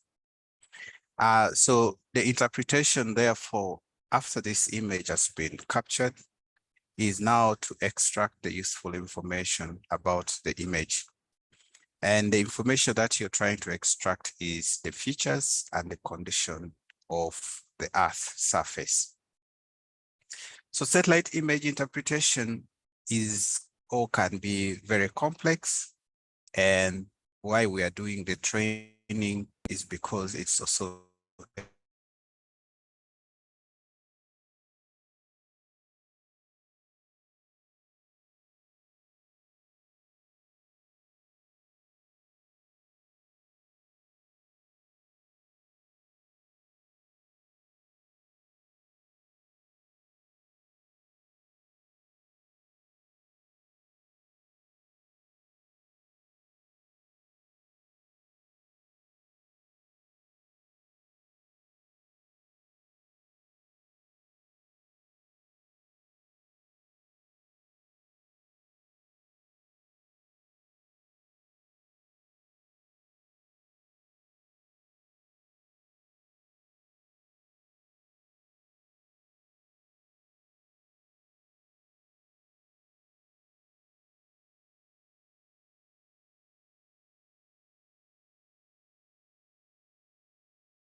So sorry, I got some internet hiccup.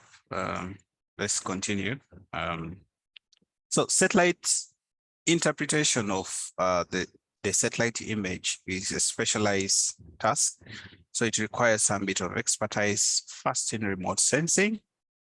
So you need to have some knowledge of remote sensing, which doctors really touched a lot in the earlier phase.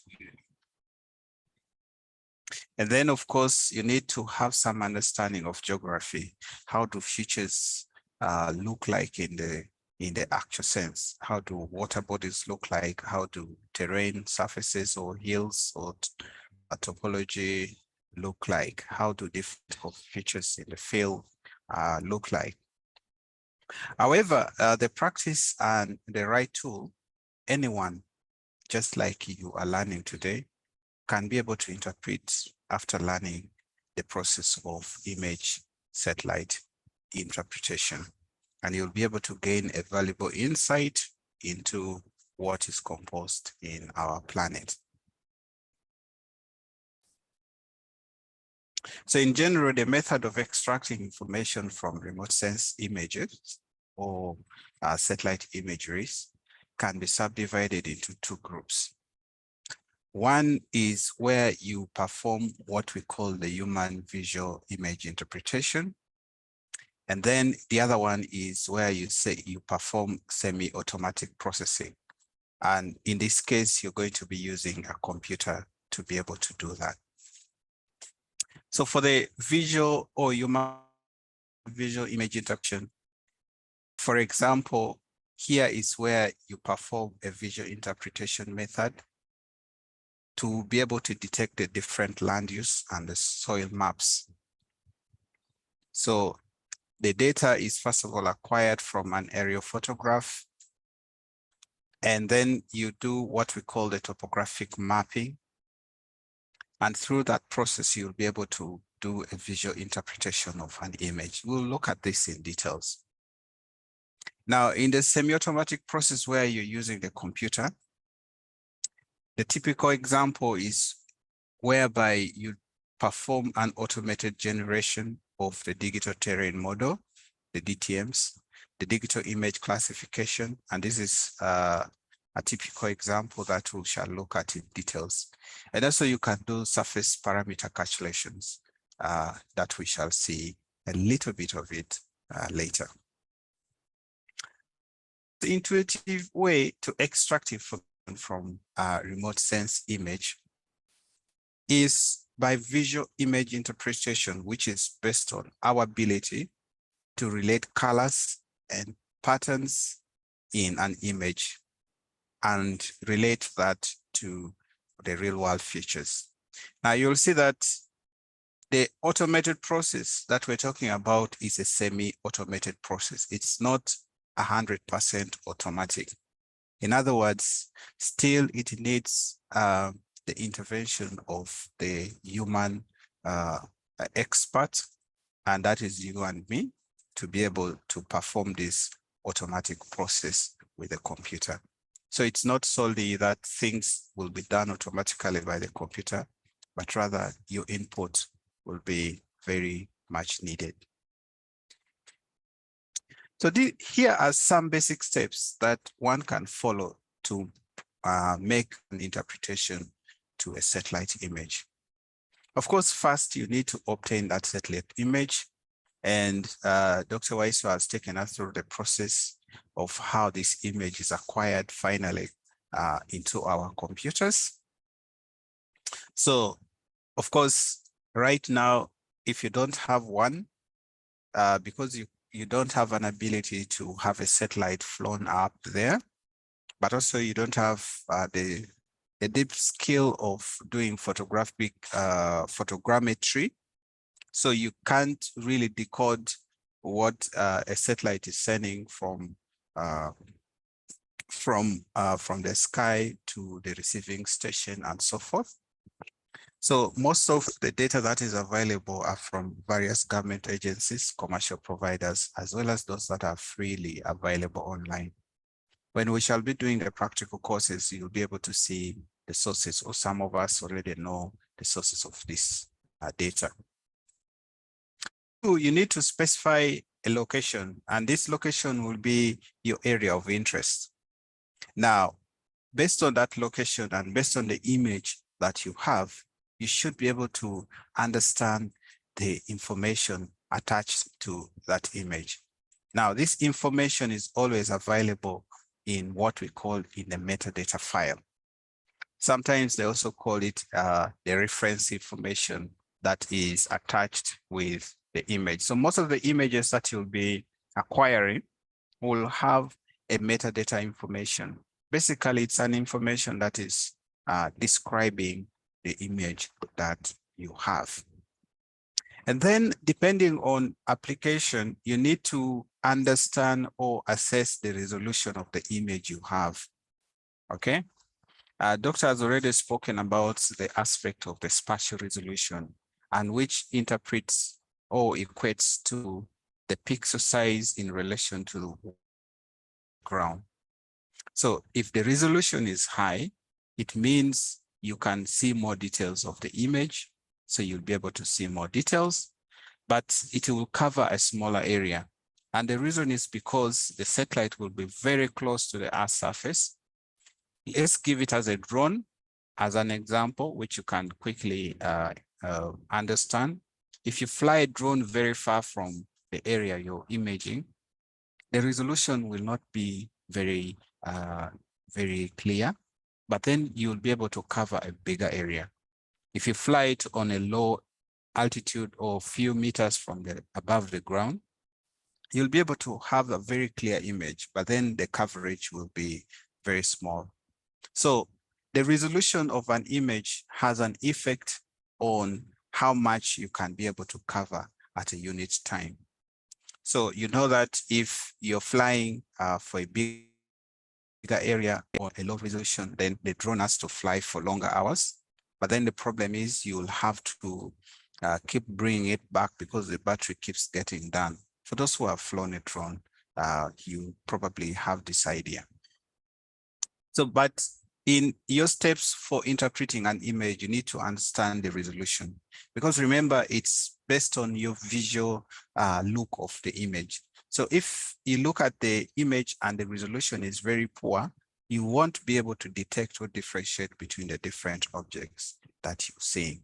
Of course, after examining the resolution of the data, then you can identify the features that you're seeing. Now, you need to have some technique, and we are going to learn some of those techniques to be able to identify the water bodies. We have already seen, based on the spectral interaction of the solar energy or the radiation with the different water bodies, vegetation, and why they appear green, why do water bodies appear green, blue, and why do buildings appear gray, and so forth. All this has been explained by Doctor, but based on those techniques, you should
I hope I'm sharing.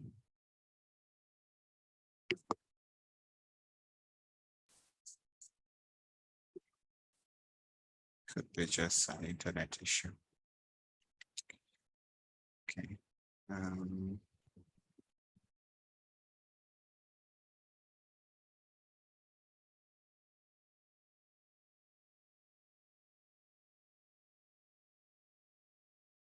I'm having trouble with the internet today, but I hope it is going to stabilize.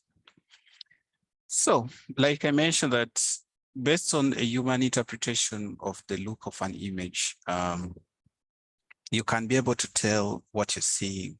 And these are some of the clues that you can use. For example, the size of an image, the size of the objects you're seeing in that image, the shape, the color, and the spatial relationships that may appear in the look of an image. For example, wetlands are related, have a very strong relationship to a water body.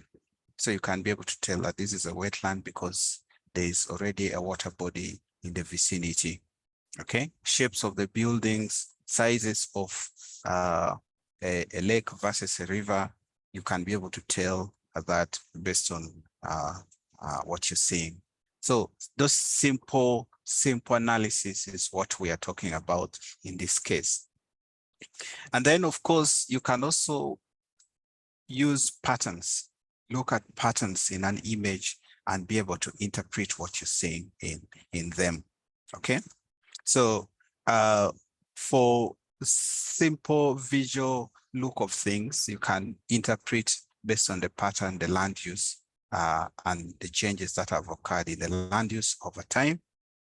But for other things like the weather patterns, you can be able to analyze the such using a different way of interpretation, and also the different images that you'll be using, like someone mentioned, the radar images are used for monitoring or looking at the weather patterns. And then cross-check with other data. So this is very key.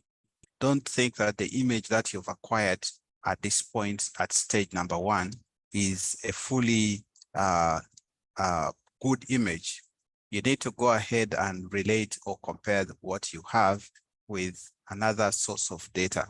It could also be from a report, and you can just use a report to validate what you've interpreted from the image that you got. You can also do ground level observation. So you go to the field, collect the data, and then look at how the data is appearing. Just like Dr. mentioned, some of the satellite images are not 100% accurate, but then you have to validate the information that you have. The beauty is that using remote sensing, you can be able to acquire information about an area which is very large, which is very big enough. But then the problem is the information that you have may not be 100% very clear. So you can do a validation for a very small area, for a very small area, just to help you to be able to validate the entire image that is covering probably a bigger area compared to what you can be able to validate. Now, the process of performing an image interpretation, one, you can have a spontaneous recognition where you use your ability to interpret and identify objects or features at a first glance. So you just look at the image the first time and you tell that this is a tree, this is a forest, this is a building, this is maybe a car, this is a road, this is a river, this is a lake. But there are some that are very complex, where you have to use your logical inference to be able to tell what you see. So for example,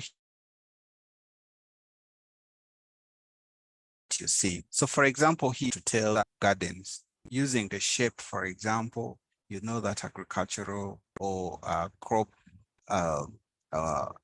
growing landscapes have a certain defined shape. So you can be able to tell, even you can look at the linear feature, for example, here, you can be able to tell that these are the roads. And then you can look meandering movement of a linear feature. Then you can be able to tell that, oh, this must be a river and so forth. But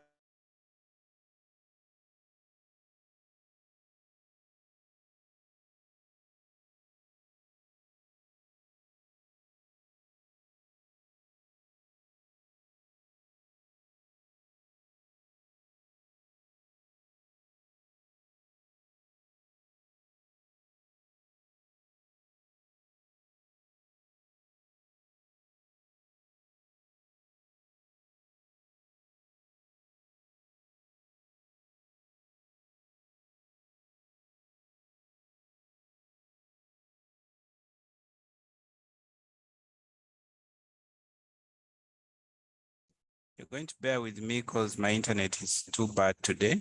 I've tried using different sources of internet and they're still behaving the same. So for example, in this image, you may be able to see things, but there might be a lot of confusion in the things you're seeing. You're either trying to imagine, are these ports, what could this be? So in this case, you need to apply a logical reference or some of the clues that you know about a certain area to process the reasoning of this interpretation of this image. Now, there are elements that people use and work with to be able to help them interpret an image.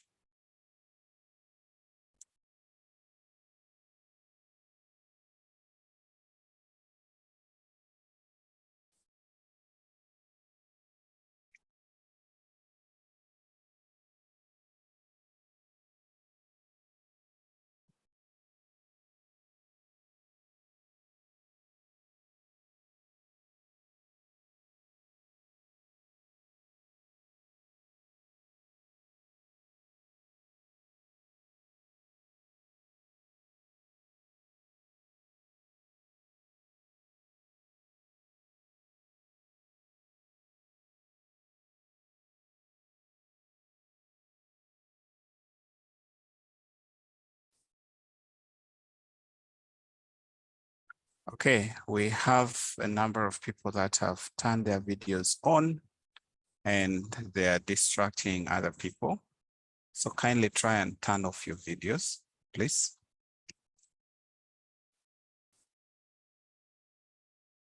Try to turn off your videos. Just check your video and see whether you have maybe if yours is turned on, kindly turn it off. Still left with a couple of people with their videos on. Kindly try and turn off your video.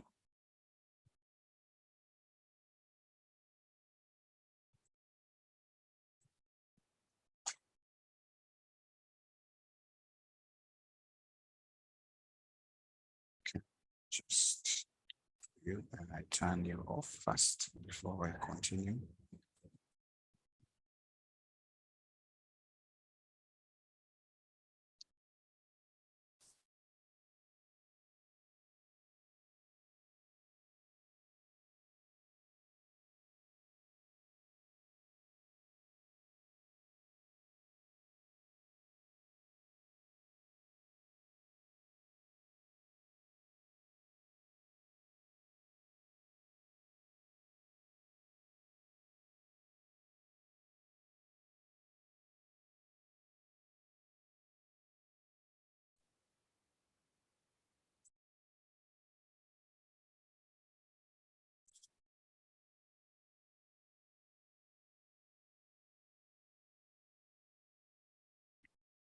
Okay, so let's proceed.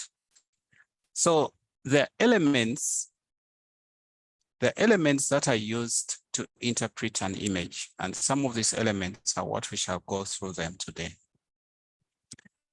So by analyzing these elements in visual images, it is possible to extract valuable information about the future condition on the ground, and also to use this information to a wider range of application, including natural resource management to disaster response. So the first one is the tone. So the tone of an image, or also the color of an image, can be able to tell you what you probably see when you look at the image from above.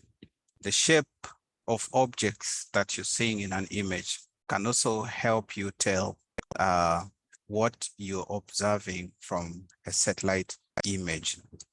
The texture, and we're going to look at some of all this in details, including the size, association of how objects are associated in the image. Also the location alone, you can be able to tell and also the patterns and the shadows in the image, you can be able to tell what you're seeing. You can use the shadow or generally the height of an image to be able to tell what you're seeing in the image. So all these are some of the elements that provide you ability or clues to be able to interpret what you're seeing in an image. So let's start with the tone. The tone is defined as the relative brightness in the black and white image. So if you give yourself like a black and white image, the relative brightness of that image is the tone. In here, we will see that high tonal contrast in this Landsat image is one of the examples. And this image is from Alora area in Spain. So in this image, you'll see that urban areas have a very bright sort of colors. So these white or bright tones, like these areas, these are urban areas, okay? These are mainly urban areas that you're seeing in this black and white image. And then agriculture or the cultivated land are mainly over the rocks, have a median gray sort of colors. So for example, you'll see some of these areas here, and then you'll see some of these areas here, okay? These are areas that are under cultivation or they are agricultural areas in the image. Then you'll also see that you can differentiate between a fertile and a non-fertile soil, the rocky areas from the image by just looking at the tone that is in them. Of course, rocks show up with a dark gray tone in parts as due to reforestation with pine trees. So you'll probably compare, you'll try and compare these areas with these areas, okay? And also with these areas. So you'll see that because of the tree cover in those areas, the areas are a little bit darker, and then these areas maybe have a little bit of shrubs, and then this area might be having a bit of grass. But on the other hand, areas that are appearing totally dark are water bodies. So water bodies mainly in a black and white image appear completely dark in color. So you can be able to tell what you're seeing in an image. Next, we'll also try and highlight some of this to dig deeper a little bit on the tones. That variation in the gray tones are the main interpretation element in differing land use variation in this image. So dark gray tones correspond to the forested areas. So what it's trying to mean aspects or the tones that you're seeing here. So these are forested areas. And then you'll see that there are others that are a little bit brighter, brighter gray. Now, these brighter grays have a defined shape. So those are basically an agricultural farms. So the mottled gray tones visible in the light part are related to variation in the moisture content of the soil. So you'll see that this area is also an agricultural area, but it's different from this part. And the reason is because of the level of moisture. So the higher the moisture content in the soil, the darker gray it will be. And if it has a less moisture in the surface, then it will be light. So meaning it is dry. Texture. Texture is also one of the elements that you can use for interpreting an image. So quickly we can be able to tell the difference between this area. Quickly you'll see that this area is a grassland. If it was still even a black and white, you'll be able to differentiate between the grass cover area and the forested cover area. You'll also, of course, from a black and white image, like I've mentioned, if you move back, you'll be able to see the texture of the forested areas here. It's having a rough texture, having a smooth. So both combining two elements, you can be able to tell what you're seeing. So first, you're combining the tone and the texture in this image, and you can be able to differentiate between two objects that you're seeing. Of course, man-made areas are definitely having a defined shape, like the roads, you're already having a defined shape. Form or shape is also very, very important as one of the aspects or elements that you can use to give a clue to interpret an image. So it refers to the geometric aspect of the objects in an image. So the shape of an object often helps you to identify them. For example, especially the man-made areas, the built-up areas, the roads and the railways, agricultural fields, all have a defined shape, and you can be able to extract them clearly from the image that you are seeing. Continuing with shapes in a black and white, in the previous one, we were just looking at a colored image. So that one your eye can be able to tell. But if it is a black and white, you can also be able to use the shape and the form of what you're seeing in an image, and you can be able to tell. So for example, if you look at this river, the meandering part of the river, and also the tone of the color it is in, it's different from what you're seeing here, which is the road. So you can clearly distinguish between the road and the river. But also the shapes, as you can see, of an agricultural farms and all that, and how each of that is playing around the terrain, and all those things can be able to be differentiated from the image. So for example, here, these are terrains that you can quickly be able to differentiate from the image. And these are basically, you're using the forms. For agricultural or man-made areas, you use shape, but the form can be able to tell you the natural occurring surfaces or objects on the ground from a satellite image. Pattern still, pattern is also one of the important aspects that, or clues that you can use to interpret what you're seeing in an image. And this refers to the spatial arrangement of features, and it implies the characteristic repetition of certain form or relationships. So patterns describe descriptive terms such as the concentric, radial, or checkboards.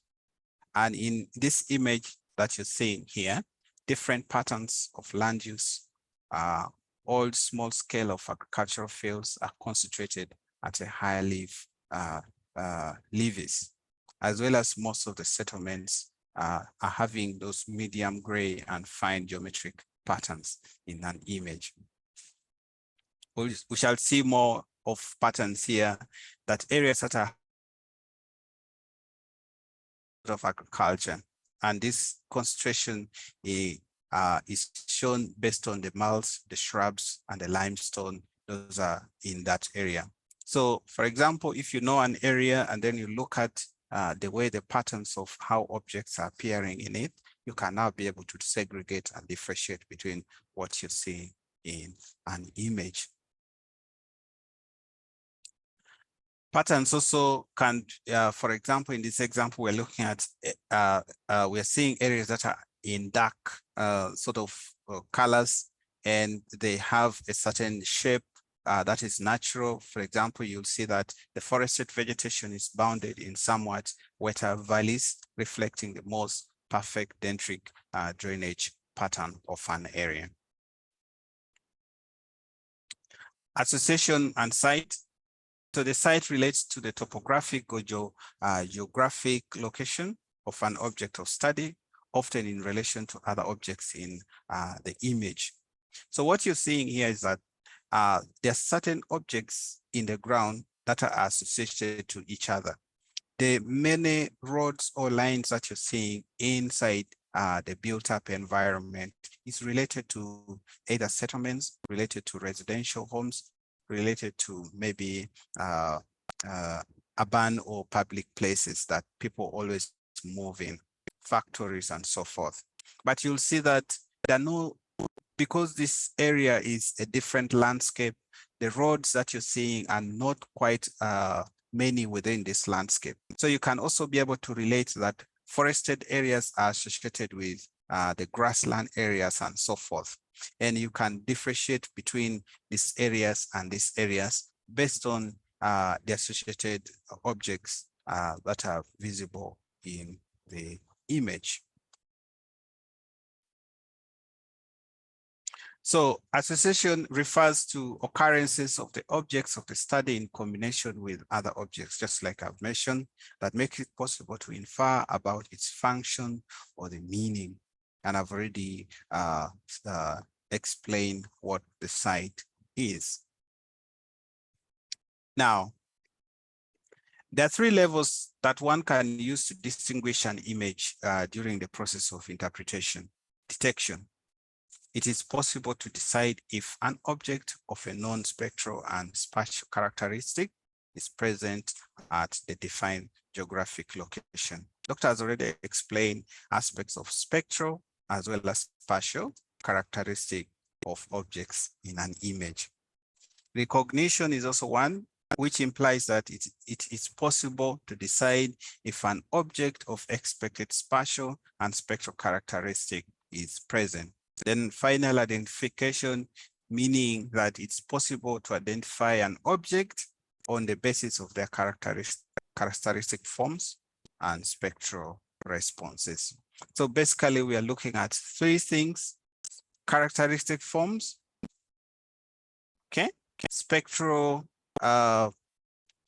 characteristics, as well as the spatial characteristic in an image can be able to help tell what you're seeing. So as I summarize, we have the tone, which we can use as an element to interpret an image. We have the patterns, we have the association, we have the texture, we have also elements such as to help us tell the differences or what we are seeing in an image. Let me see if there's any question. Yeah, internet challenges. Okay, perfect. So let's jump into the second part, image interpretation, rather digital image processing. So this involves the use of a computer algorithm to analyze and enhance an image captured by the satellite. So you are not entirely doing the thing yourself, but you're bringing in the aspect of the computer algorithm, okay? Algorithm is just a process.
All right, the day is gonna be tough.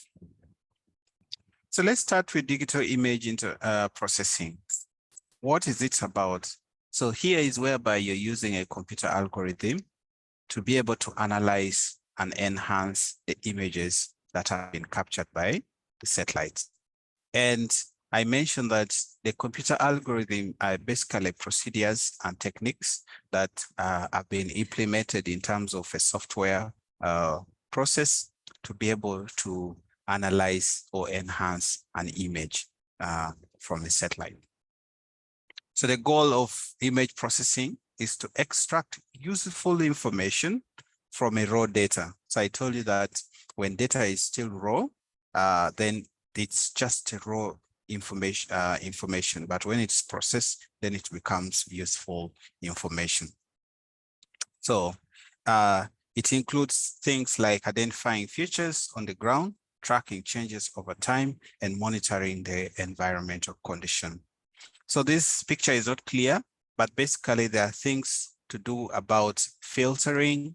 There are things to do about classification. There are things that you do about signal processing, pattern recognition, and lastly, data fusion.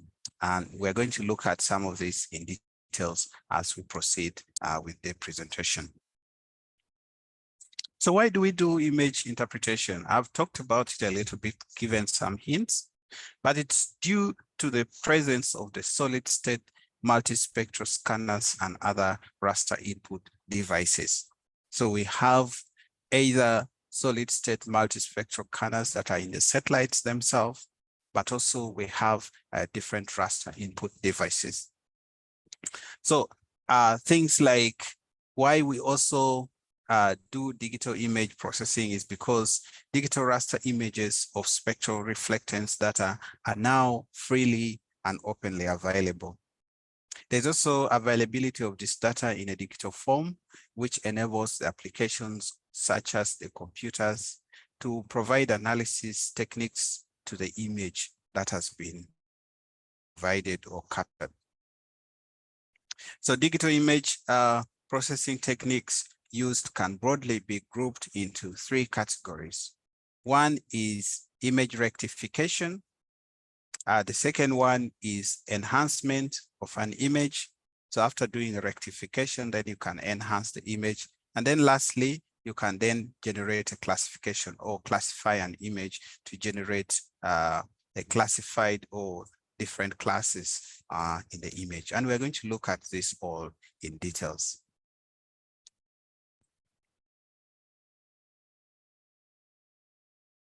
Image rectification is an operation that is also termed as a restoration or restoring an image. And it's because satellite data is prepared for further processing. And thus the same analysis can also mean or be termed as image pre-processing. So the purpose is to eliminate incorrect or correct the distortion or errors that are caused due to 1, geometric distortion, 2, radiometric distortion, 3, the presence of noise in the data. So for these images obtained, georeferencing and a suitable projection has to be done using the corresponding rectified topo sheet. So you can use, for example, a topo sheet or a georeference, a well-georeferenced image or base map to be able to georeference or rectify the distorted part of an image. So remember, this image can either be distorted or it has an error due to 1, the geometric distortion, 2, radiometric distortion, or generally the presence of the noise because of the atmospheric components that are in the image. So following this operation, a suitable projection, in this case, it could be a polyconic projection. Parameters are added to the image and this image is later resampled. So resampling is an image is basically trying to increase or decrease the spatial resolution of an image. So in other words, the pixel sizes are either improved or increased, meaning making it high resolution image, or decrease, making it low resolution image in that sense. So the picture here has 2 images. One image, okay, and the image number 2. So first, you can rotate this image. Your interest is to acquire what is called the rectified image on the bottom. So one trick is either you can rotate these images. Another one is you can perform a twist on the image, okay? And later with those simple techniques, you can be able now to obtain a rectified image. The software really has all these tools that can help you perform this rectification. Now, this is purely geometric rectification, okay, of an image and not a radiometric and removing noise in an image. So we said rectification also means restoration. So what is restoration? So remote sense images of the environment are typically taken at a great distance from the Earth. We have looked at that, we have agreed on that. But as a result, there is a substantial atmospheric path that electromagnetic energy must. I think my colleague mentioned a lot about this, explained it in depth. So along the movement of electromagnetic energy or spectrum from the sun, if we give a sun as an example, it could also be from the sensor itself. So along this path, many factors combine to modify the incoming energy. And the first one is the atmospheric condition. So the atmospheric condition, and these are particles, matter, soil, water vapor, or rather the moisture content and turbulences can make the path of the movement of this energy not to reach the sensor in a right quantity or quality. So also sometimes there's a challenge with the sensor itself, that there is an issue that is in nature, optical in nature, or electrical in nature that modifies or masks the measured radiant energy. There could also be minor variation in the satellite path, okay? So there could be a drift in the satellite path vis-a-vis the movement of the Earth during the image scanning. And this is mainly become productive in an image through the geometry that ends up becoming in flux. A variety of systematic and apparent random disturbances can combine to degrade the quality of an image that is received. So image restoration seeks to remove some of this degradation in the image. The restoration broken into two subcategories. One is radiometric restoration, okay? Already touched something on geometric restoration. But of course, the second part is also geometric restoration of an image. So let's look at each of them. The restoration or rectification of an image through radiometric restoration refers to the removal or diminishment of distortions in the degree of electromagnetic energy registered by each detector. So this is purely looking at the aspect of the energy that is reaching the sensor itself. So this distortion is commonly corrected due to or become productive in an image due to uniformly elevated values. Okay. And for example, you can have them manifested through atmospheric hazes, which preferentially scatters short wavelength bands. Okay. You could also have issues of stripping in an image. So all these are aspects of radiometric distortions in the image. So stripping, we see it in Landsat 7, where the detectors went out of the calibration There's also aspect of random noise just from maybe the clouds or the moisture in the atmosphere, which just affect either unpredictably or systematically the performance of the sensor or transmission of the data. The scan line dropped out due to signal loss from a specific detector. Also, we saw this a lot in the Landsat 7 images.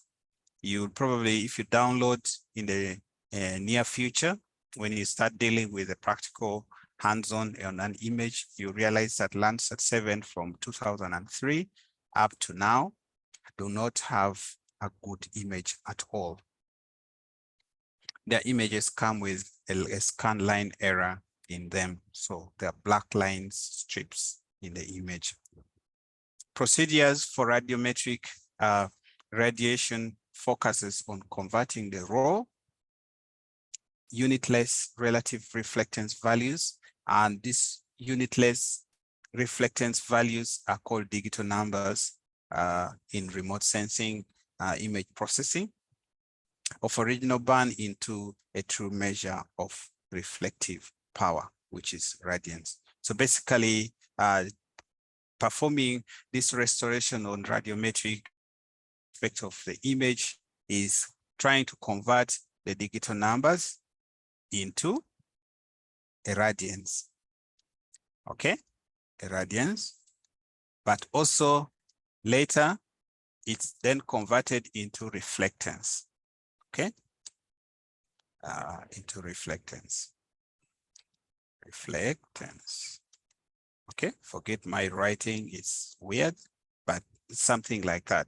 So it's just a process of converting the digital numbers, which are the unitless reflectance values, to a radiance, and then finally to reflectance of the sensor values.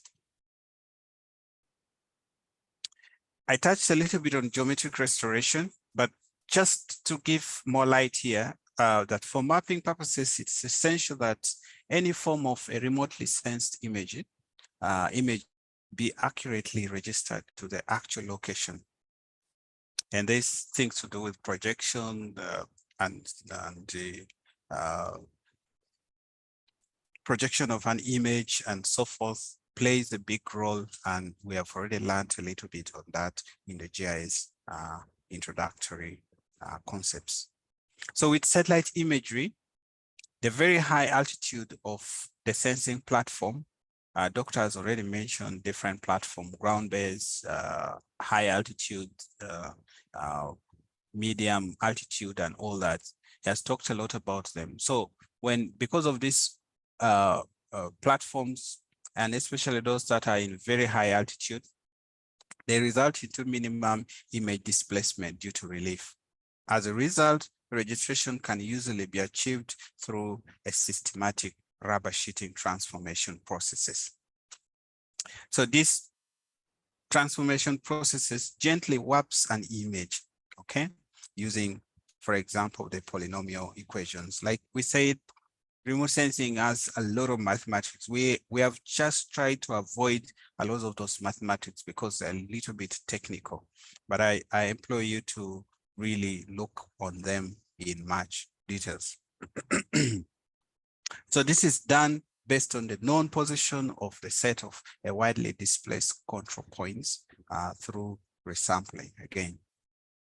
So with aerial photographs, however, so there's a bit of a difference that the sensors that are in a very high altitude, there is minimal image displacement. So therefore you can use just a rubber sheeting transformation processes. But for aerial imageries like the drones, the process is more complex, and it involves, because of the effect of systematic distortion to the example, the tilt and the varying altitudes, but also the variable topographic relief leading to a very high irregular distortions.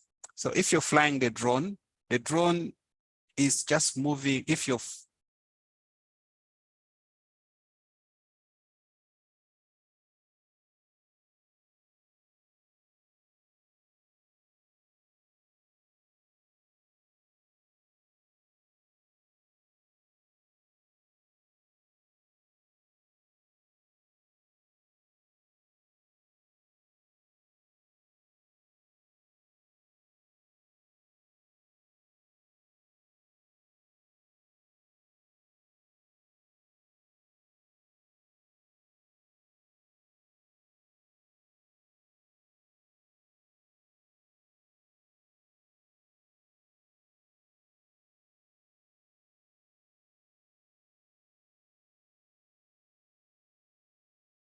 I don't know where it stopped when my internet went off, but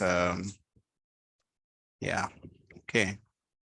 So I was still mentioning that for satellite imageries, because they're in a very high altitude, there is a minimal image displacement. So you can use the systematic rubber sheet transformation processes to correct those errors of the warping of the image.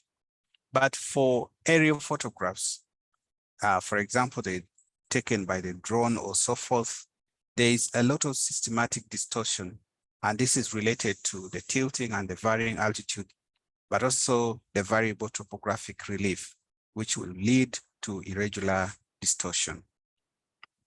So I'll explain with a drone. If you fly a drone at 100 meters, the drone will keep flying at 100 meters. But what if it gets to a place that's hilly? That means the 100 meters is not going to be 100 meters. It's probably going to reduce to about 80 or 60. Now, that means the drone will be 60 above the hilly area. Now, because of such issues, the drone will not necessarily move above and say, you know what, because it's now 60 meters, let me increase my height to again 100, even when I'm in the hill. So some of those things affect the image so much. So for the aerial photographs or use of drone images, there is the need, or you must use photogrammetric rectification instead of the rubber sheeting procedures mentioned earlier. Alternatively, the central portion of the high altitude photographs can be resampled with some success.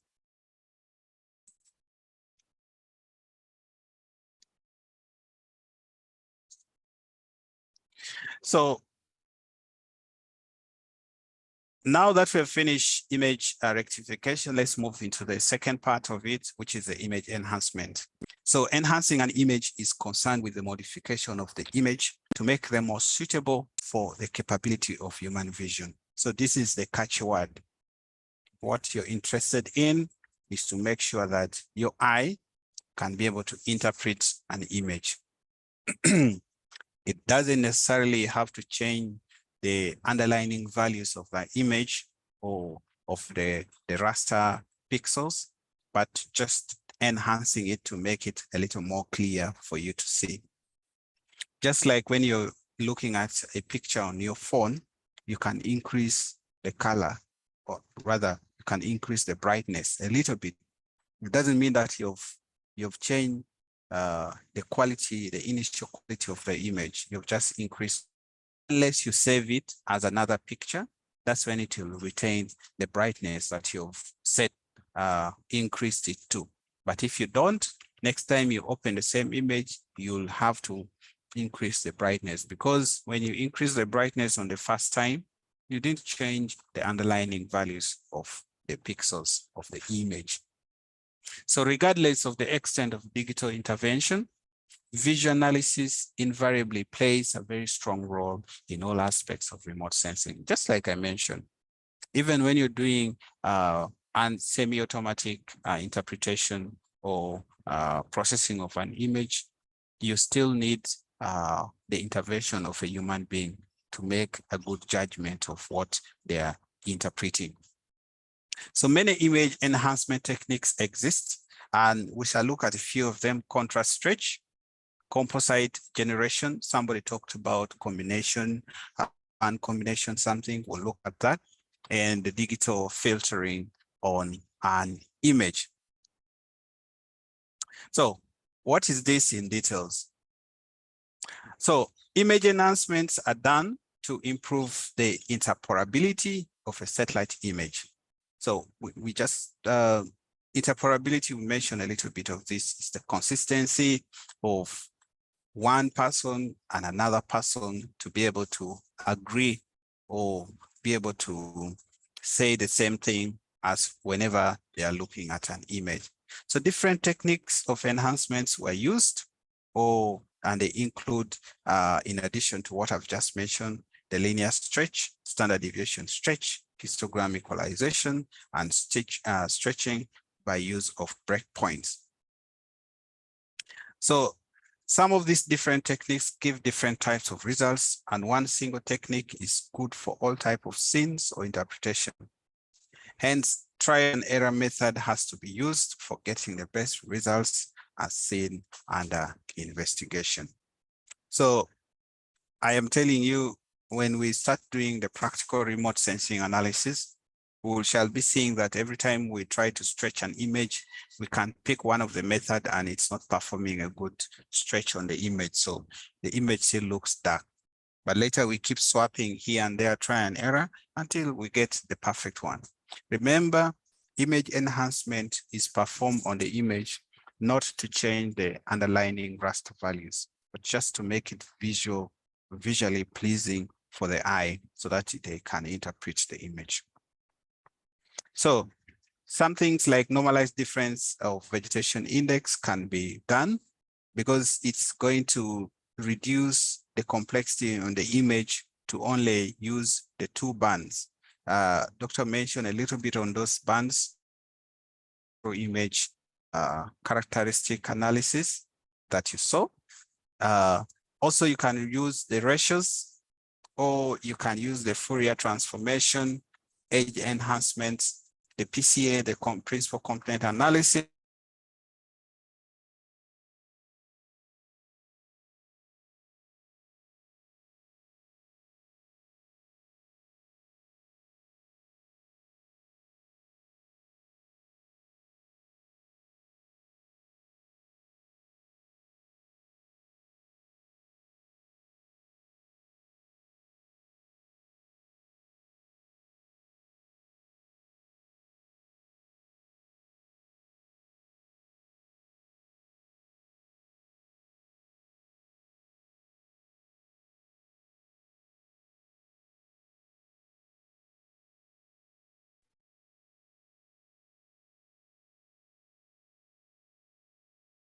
Okay, so let's continue. So what I was trying to summarize here is that the outputs of this image will provide a better feature exhibitance. And what this means is that it will increase the visual distinction between features contained in the image. So this enhancement or enhanced image are also used for further processing, like generating the training sets for a supervised classification. We're going to see those things in details as we move on. So let's look at the contrast stretch. How does a contrast stretch operate or work? So you have a digital sensor that have a wide range of output values to accommodate a strongly varying reflectance values that can be found in different environments. So here we are having this image.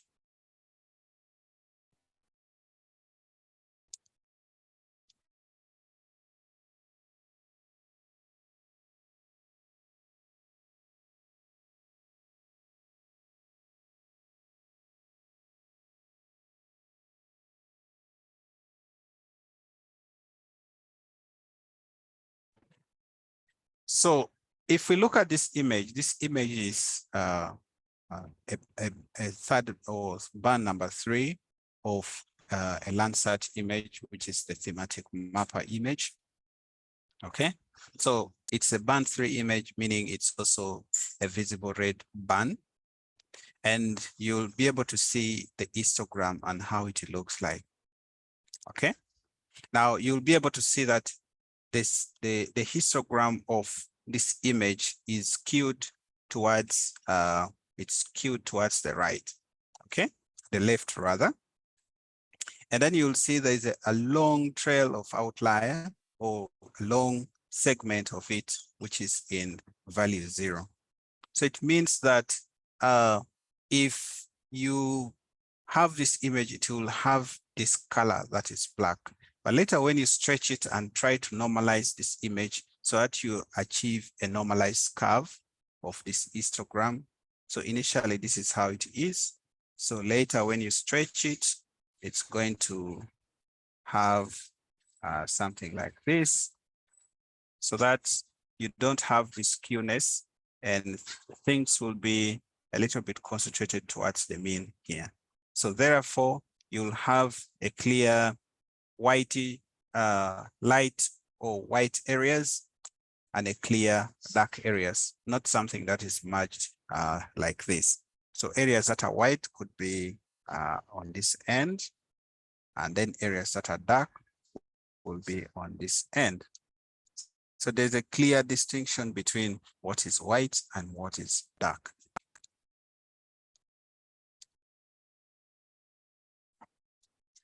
Composite generation can also be one of the ways that you can improve the visual analysis on an image. So Dr.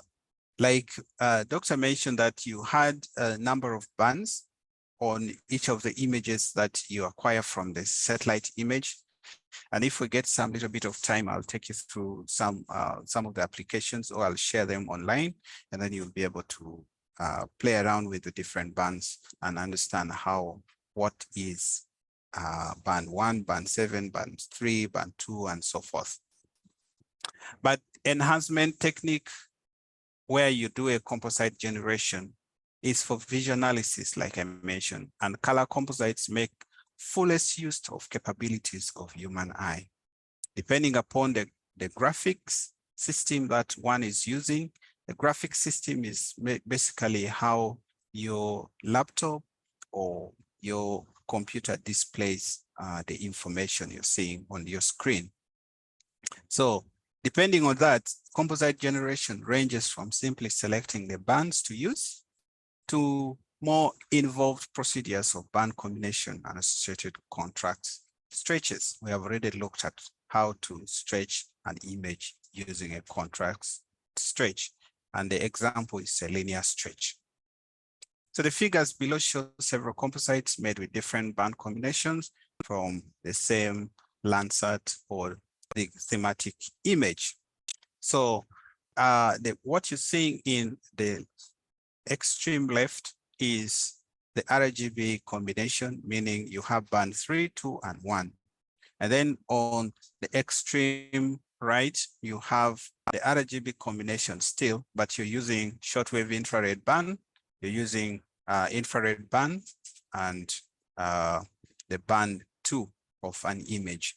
So you'll probably see that depending on the combination that you're using, our arrangements of the bands, and one is on top of the other, moving from left to right, the color that you see on an image will be like that. And you'll probably see that for urban areas that are, when you look at the band 3, 2, 1, the urban areas are looking white, okay? They're looking sort of whitish. Now, in this band combination, they look pink to purple. So that shows a clear difference between these images every time you change the band combination.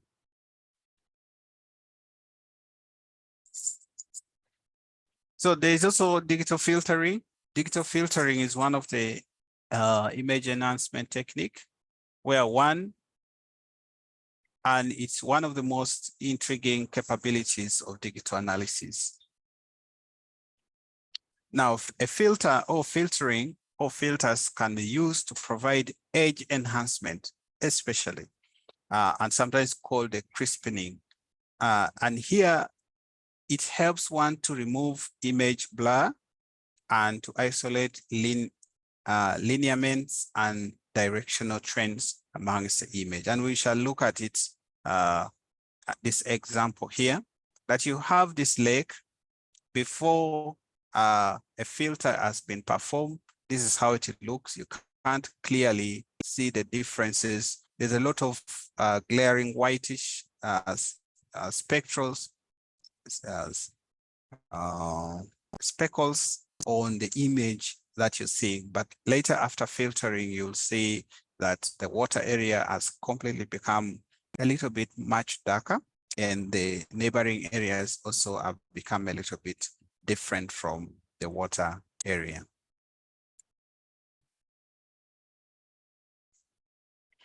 So the third part of the digital image analysis is the digital classification or image classification. So I will give you an example of your email address, your Gmail. So you have your Gmail address, and then you have this aspects of the different components. You have the spam and the spam, and then this is your email.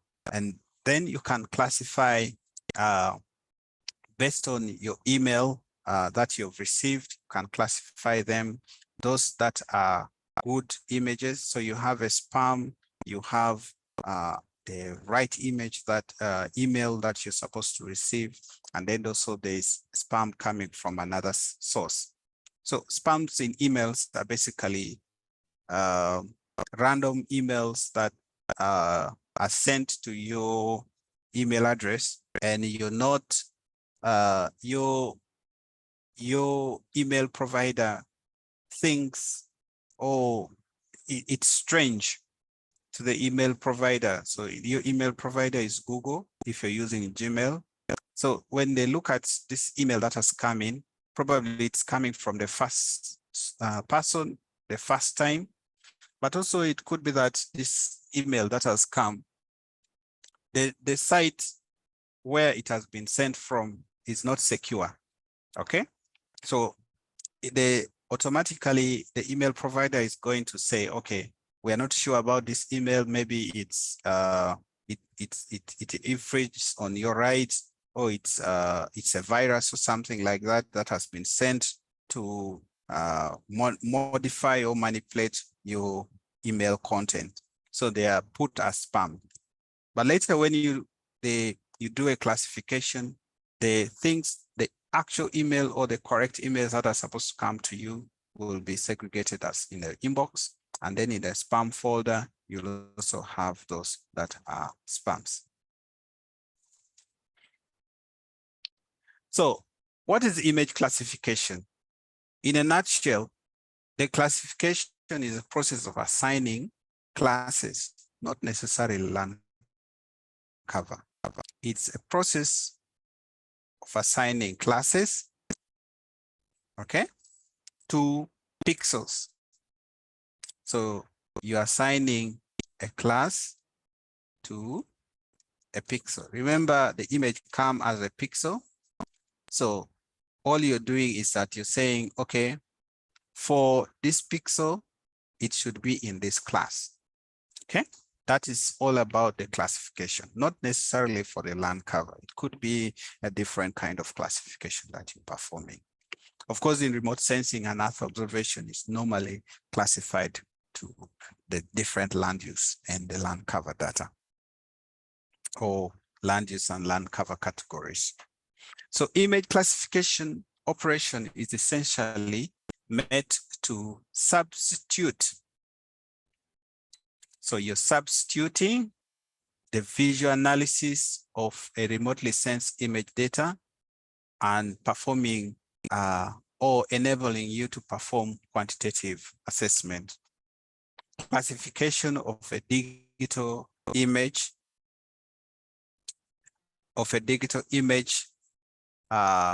requires that it must have undergone the processing techniques, okay?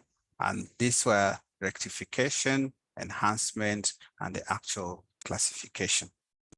So the classification of a remotely sensed data can be carried out either without prior knowledge about the feature present in the scene. And if you decide to do that, then you're doing what we call the unsupervised classification. But if you had prior knowledge of how the place, the terrain, and different features look like in the ground, then you're performing what we call the supervised classification. We'll look at some of all this in details as we move along. Now, there are definitely two general approaches that you can use to classify an image. Irrespective of whether you take the supervised or unsupervised classification, you have, or sometimes you perform what we call the manual interpretation. After performing a manual interpretation, and we have already looked at the elements of image interpretation: tone, color, patterns, texture, and all that. So after doing those interpretation, you then run a classification on an image. Now, the classification that you'll be running is called a digital image classification. And why it is called a digital classification is because it utilizes pixels values as a unit of measure. So many digital techniques of classifying an image has been developed. We have already talked about the unsupervised classification, whereby you're performing a classification without having a prior knowledge of the site that you're classifying or of the image site that you're classifying.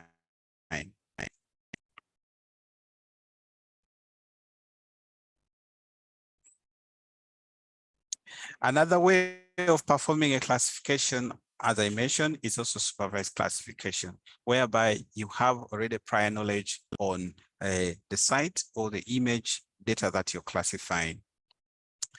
Other examples include the classification and regression trees, the CAT, the neural network, and so forth. We'll look at those algorithms as we move along. So I'll give you here a bit of a manual classification. I don't know if people can hear me. Am I being heard or I'm just talking alone? Can you type one in the chat and tell me if you can hear me?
Okay, so let's continue with the aspects of the digital image classification where you performing a classification manually.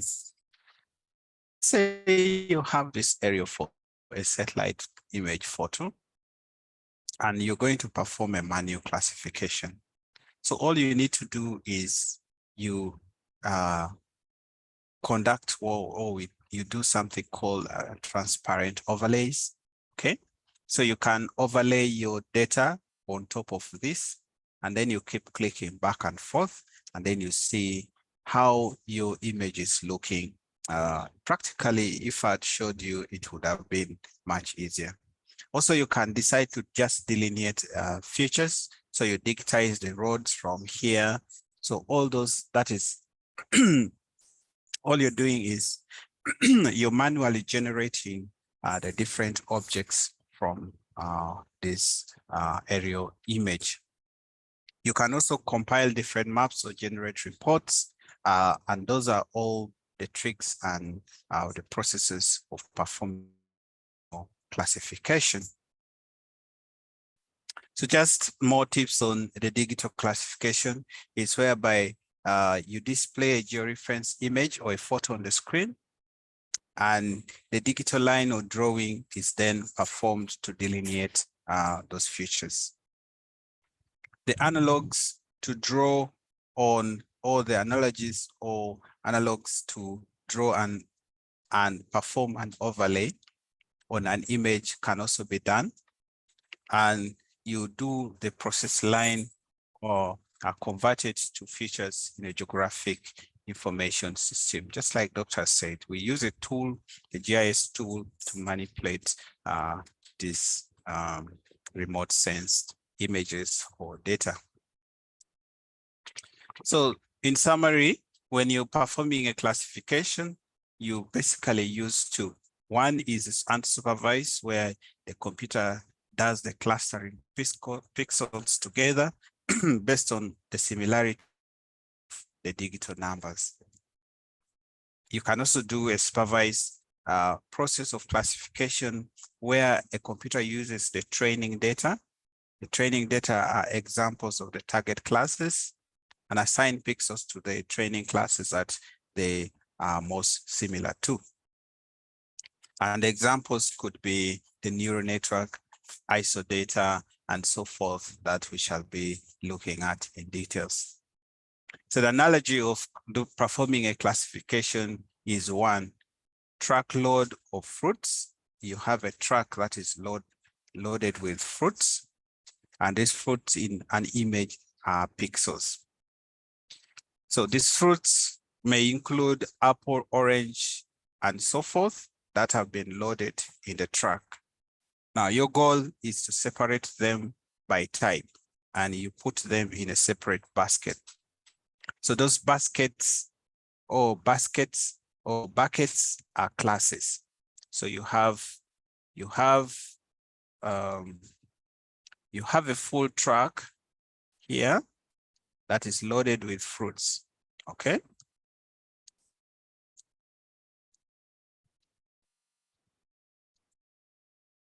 Now, these fruits are pixels.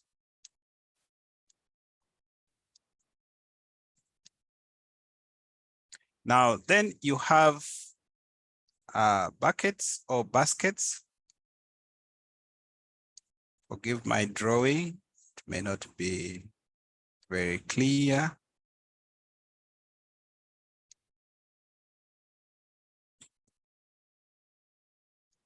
Okay, now your intention is to say, in this bucket, I want only oranges. In this one, I want apple. And then in this one, I want pineapples and so forth, okay? So now what you're going to do is you're going to pick a fruit, which is an orange, you drop it there. A fruit, which is an apple, you drop it there. A fruit, which is a pineapple, you drop it there. Now, these are classes.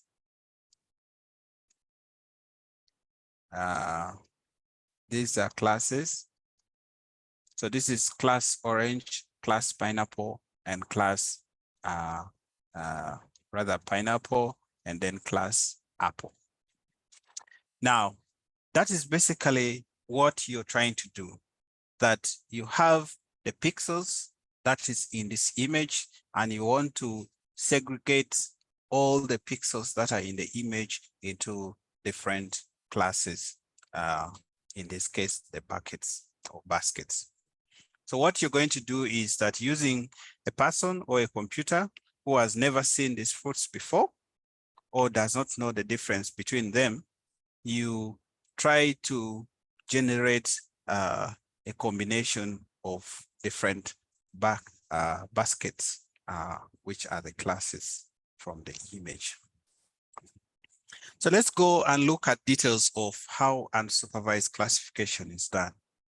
So here, a software identifies the natural groups, which are the spectral classes in the image, and based on a limited input from the analyst. So this is a very important statement, that you have limited input of an analyst. And then what will happen is that the pixel values are grouped based on the similarity of the DN, radiance, and reflectance that are within them.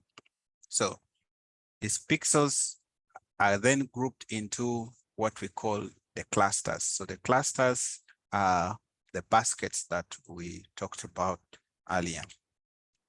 Then later the analyst will have to match the clusters to a thematic class. So like I mentioned, it might be unsupervised classification where the software does the automated identification of a natural group. But then at the end here, we need you to be able to match some of these clusters as the final output of your classification. So let's look at this. You have a raster cell, a raster image with different cell values, and then you say, okay, for each of these numbers, these are the classes. So A, B, and C are the classes. And then later you'll have the final having the section which is full of B's only. So for example, here, the B are the cells. The B are the cells. So then the B will end up forming that section.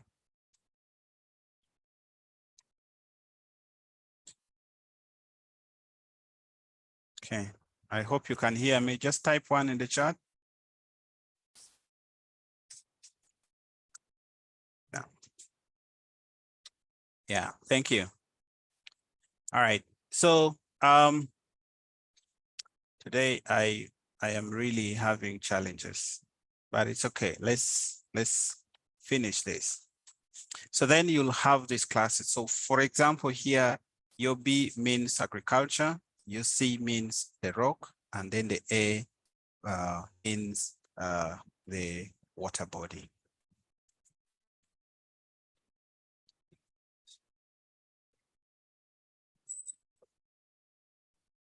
So the algorithms that are mainly used are the ISO data and the k-mean clustering, okay? So this is also the unsupervised classification process, just in a nutshell, that you choose band indices, you choose the bands, or you can use an indices, or for example, the normalized difference vegetation index, the vegetation index, and all those indices. So you have them, then you decide how many classes you want the computer to separate the pixels or the grouping or generate the clusters. Then you choose the grouping algorithm. The grouping algorithm can be either ISO data or the clustering. And then the computer will classify these images, and you need to evaluate or later decide on where or which class these images are supposed to be placed. All right. So that is for unsupervised classification. But when you're performing a supervised classification, the approach is a little bit different. So first you acquire the data. You acquire the data. And when you acquire the data, you'll have it as an image. So when you have this image, then you pre-process this image. We talked about the different pre-processing stages. Talked about the enhancement, the restoration, and then also the filtering of this image. So after the pre-processing, you have the image that has been pre-processed. Of course, like I mentioned, you do the enhancement of the image, and then you perform the extraction of the feature in an image. After extracting the features in an image, in this case, the visual extraction, okay? You're just looking at the different components in an image by analyzing it visually. So you just want to look at what are the components that are in this image. And then either by using a supervised classification or unsupervised classification, you run a classification and then you obtain final information. So the primary data acquisition, then pre-processing, you do image restoration, radiometric correction, and geometric corrections. And then later you perform an enhancement where you can do a contrast stretch, a noise removal, or you just trying to increase the look by stretching the image, standard deviation, linear stretch, and all that. And then you do a feature extraction. So feature extraction, alternatively, you can say, okay, let me get the NDVI data. You can perform a visual extraction of the image, or you want to just generate a statistical approach where you do principal components analysis on the image. So when you're done with that, then you will be able to have the process, the next step of extracting information. So you can choose to do a supervised classification or the unsupervised classification. Okay. The other approaches are things like doing a segmentation, spatial objects extraction, but also you can just do the final visual interpretation on the image. So we talked about helping the computer to generate the classes or clustering, and this is mostly done in supervised classification. So in this case, you need to do a reconnaissance on an area. Reconnaissance is visiting a site prior to the actual analysis. So it's critical to understand the distribution of your themes in the real world. It also helps you to choose useful auxiliary data, or it's also useful for understanding the satellite image back to office. The last thing is it's nice to get out occasionally. That's just an addition. So in supervised classification, you're basically trying to say that you have a satellite image, and from this satellite image, you want to generate the different clusters or classes from this image. So what you do is when you go on and perform the ground truthing, or you have the ground truth information data, which you collect during the field reconnaissance, you can now be able to convert this into different classes of it. So like we mentioned that ISO data and K-mean clustering or classifier, some of the examples that you use to perform a classification on an image. For supervised classification, some of the examples are also here, like the convolutional neural networks, support vector machine, as well as the random forest classifiers that you can use. The objective is that when you have this image and with the help of the ground truth data for smaller areas, you can be able to obtain a classified image, which is having grass, wheat, potato, peas, and so forth in your final image. So these are some of the remote sensing application. Doctor has already mentioned a number of them, but these are just a final slide where you can be able to use remote sensing. These are not exhaustive in terms of how you use remote sensing, but in Earth observation, you can do urban planning, waste management, carbon emission tracking, vegetation monitoring, engineering sector, predict or detect natural disasters.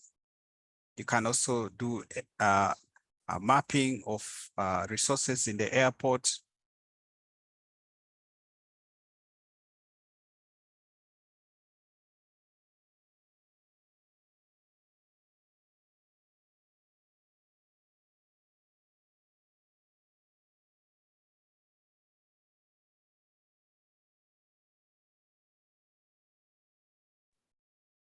This is the end of my presentation, and I'm going to request Doctor to come in. Of course, in the program, there are sections where we need to take you through some demo on some platforms that you can be able to use to understand how some of these things work.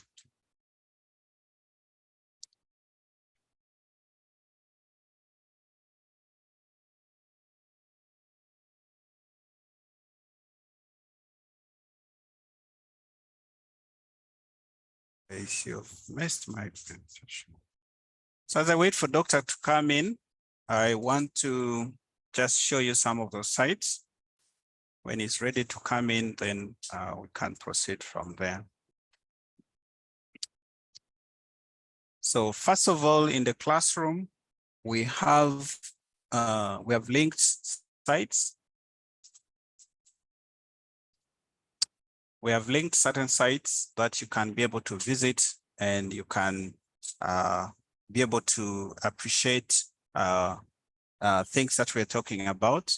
So under the data services, or rather the access EO data, you can go to ICPAC GeoPortal, and through this portal, you can be able to download the data sets. Yesterday, a lady from Mbara University mentioned that she wants to do a lot of practice. Jen, I think.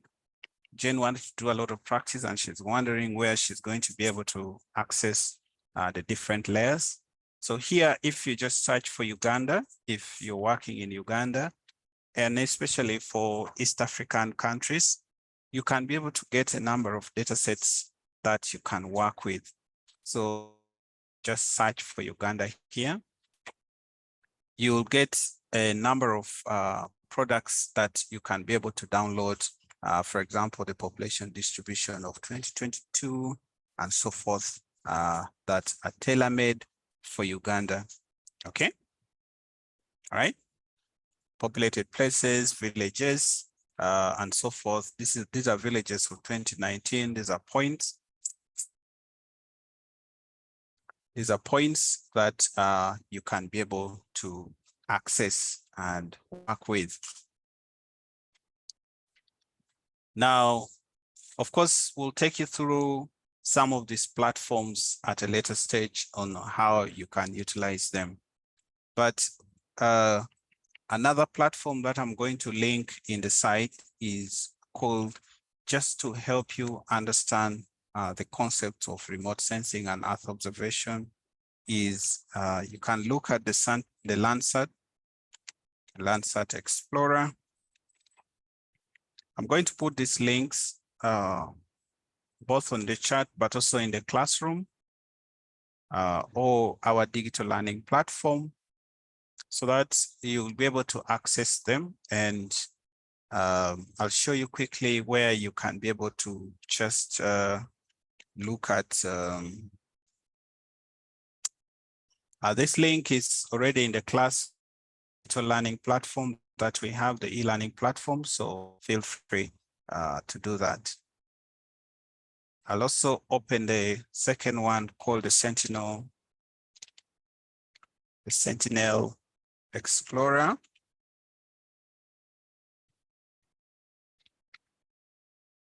Explorer.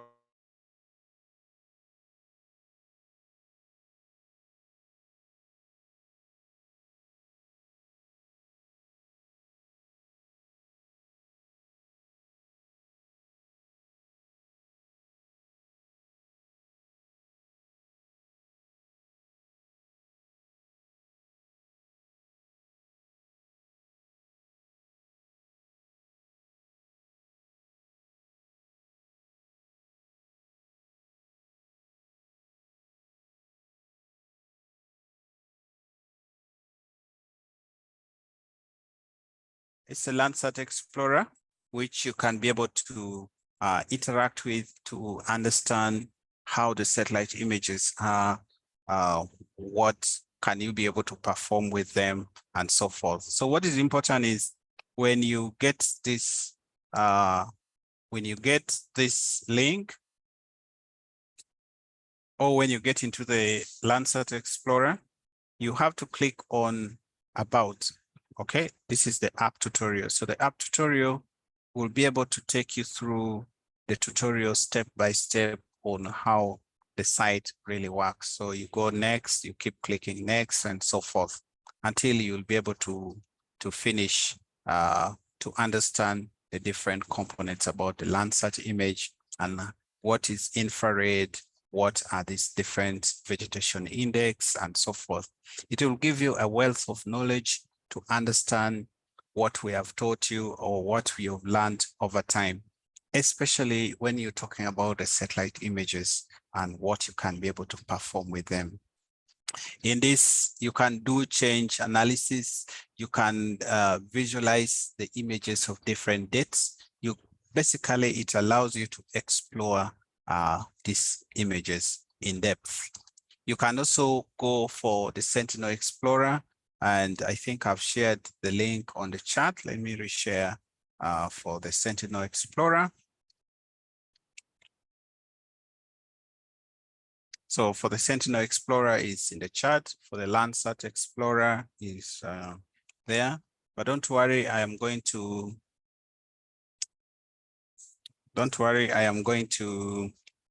put these links also in the today's presentation.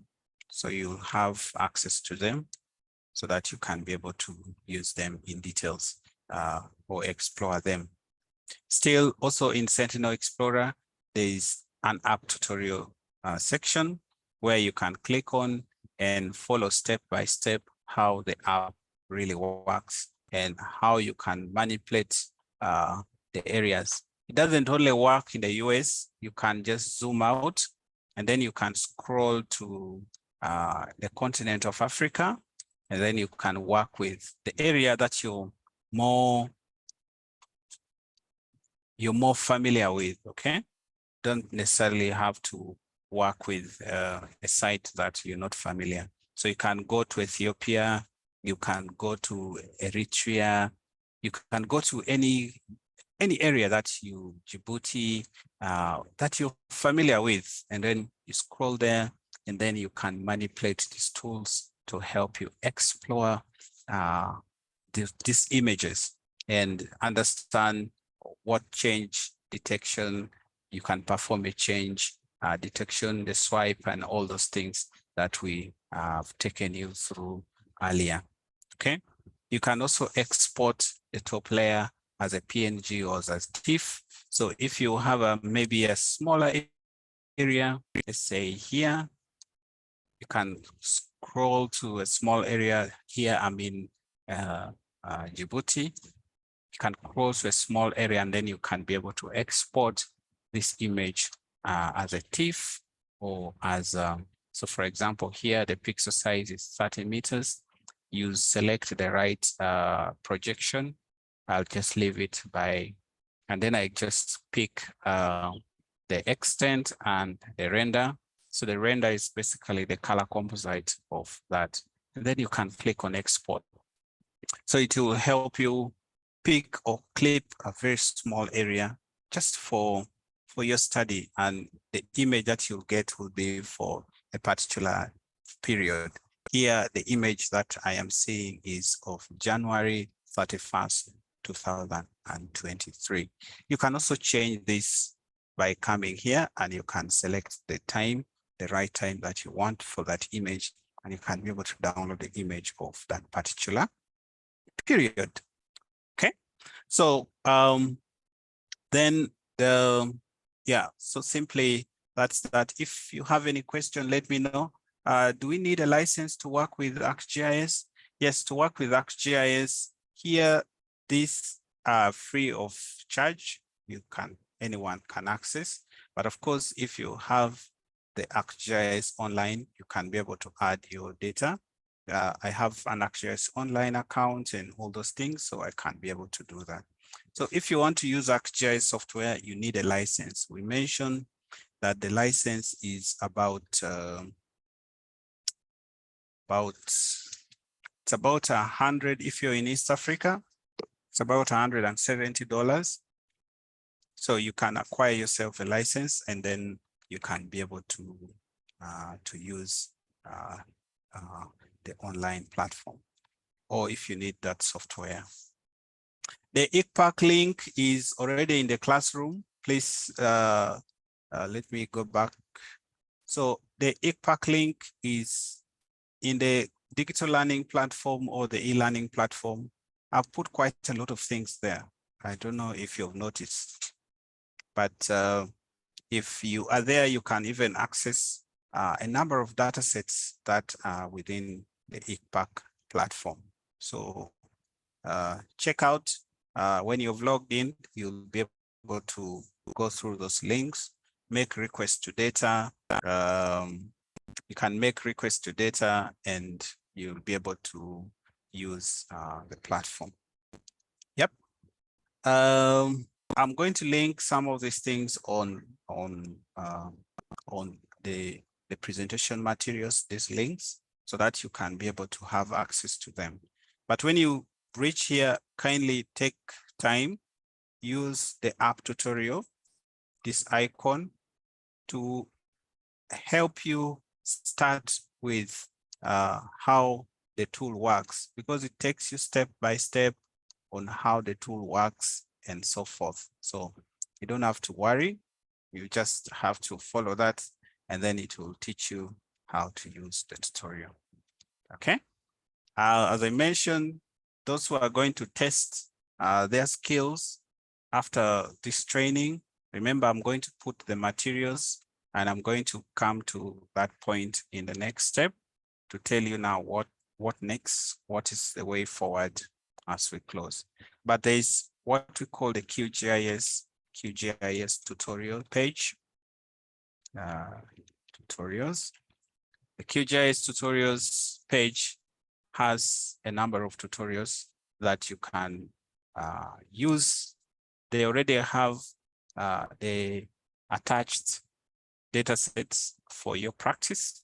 So you can easily practice some of these data sets. You can practice all georeferencing, raster styling, and all those things for QGIS platform. Okay. Now, what next? In the digital learning platform, first of all, you'll be able to have access to all the materials that I'll keep updating on the platform. But also we shall be putting the assignments. We're first overwhelmed with the training session, and I'm thinking you're also overwhelmed and you're balancing work together with being able to attend the training. So we don't want to squeeze it too much for you. But as you go through the materials, make sure that you keep on the look on assignments, okay? Because I'm going to, from Monday, I'll be posting assignments for every section of what we shall be learning. There won't be really very difficult assignments. They're just assignments to help you grasp the knowledge, but also for you to test yourself. You know, you need to test yourself and appreciate that, okay, I think I'm sure of the knowledge that I have learned. So I'll be posting these assignments here. So they will be appearing of this color, pinkish. So when you look at anything pink, that is an assignment. Most of the files are looking in blue, and the videos are also going to be uploaded just like I've uploaded this one. The other one is still processing, so I'll try my best to upload them today. So starting Monday next week, you will be receiving assignments. Of course, keep on check on your email, because every time I post the assignment, you get a notification that the assignment has been posted, and then you can be able to do that. So on the first day, we did some bit of mental map drawing, and there is a section here where you're supposed to upload the picture of your mental map. So go to that assignment section and upload your mental map, because it's part of the assignments that we need to evaluate. I'll give you an opportunity to ask any question that you'd want to have. So feel free to unmute and tell us any question. But from Monday next week, you'll be having the assignments posted and uploaded. And also feel free to utilize the WhatsApp group. We keep checking on the WhatsApp group to make sure that if there are very serious questions, you'll realize that sometimes we keep quiet, even when people posting questions. It's because some questions are very minor, and we are thinking that you'll be able to figure it out. It's not a bad thing. If a child is learning to walk, sometimes you just leave the hands of a child to walk somehow, and then they try and figure out later how to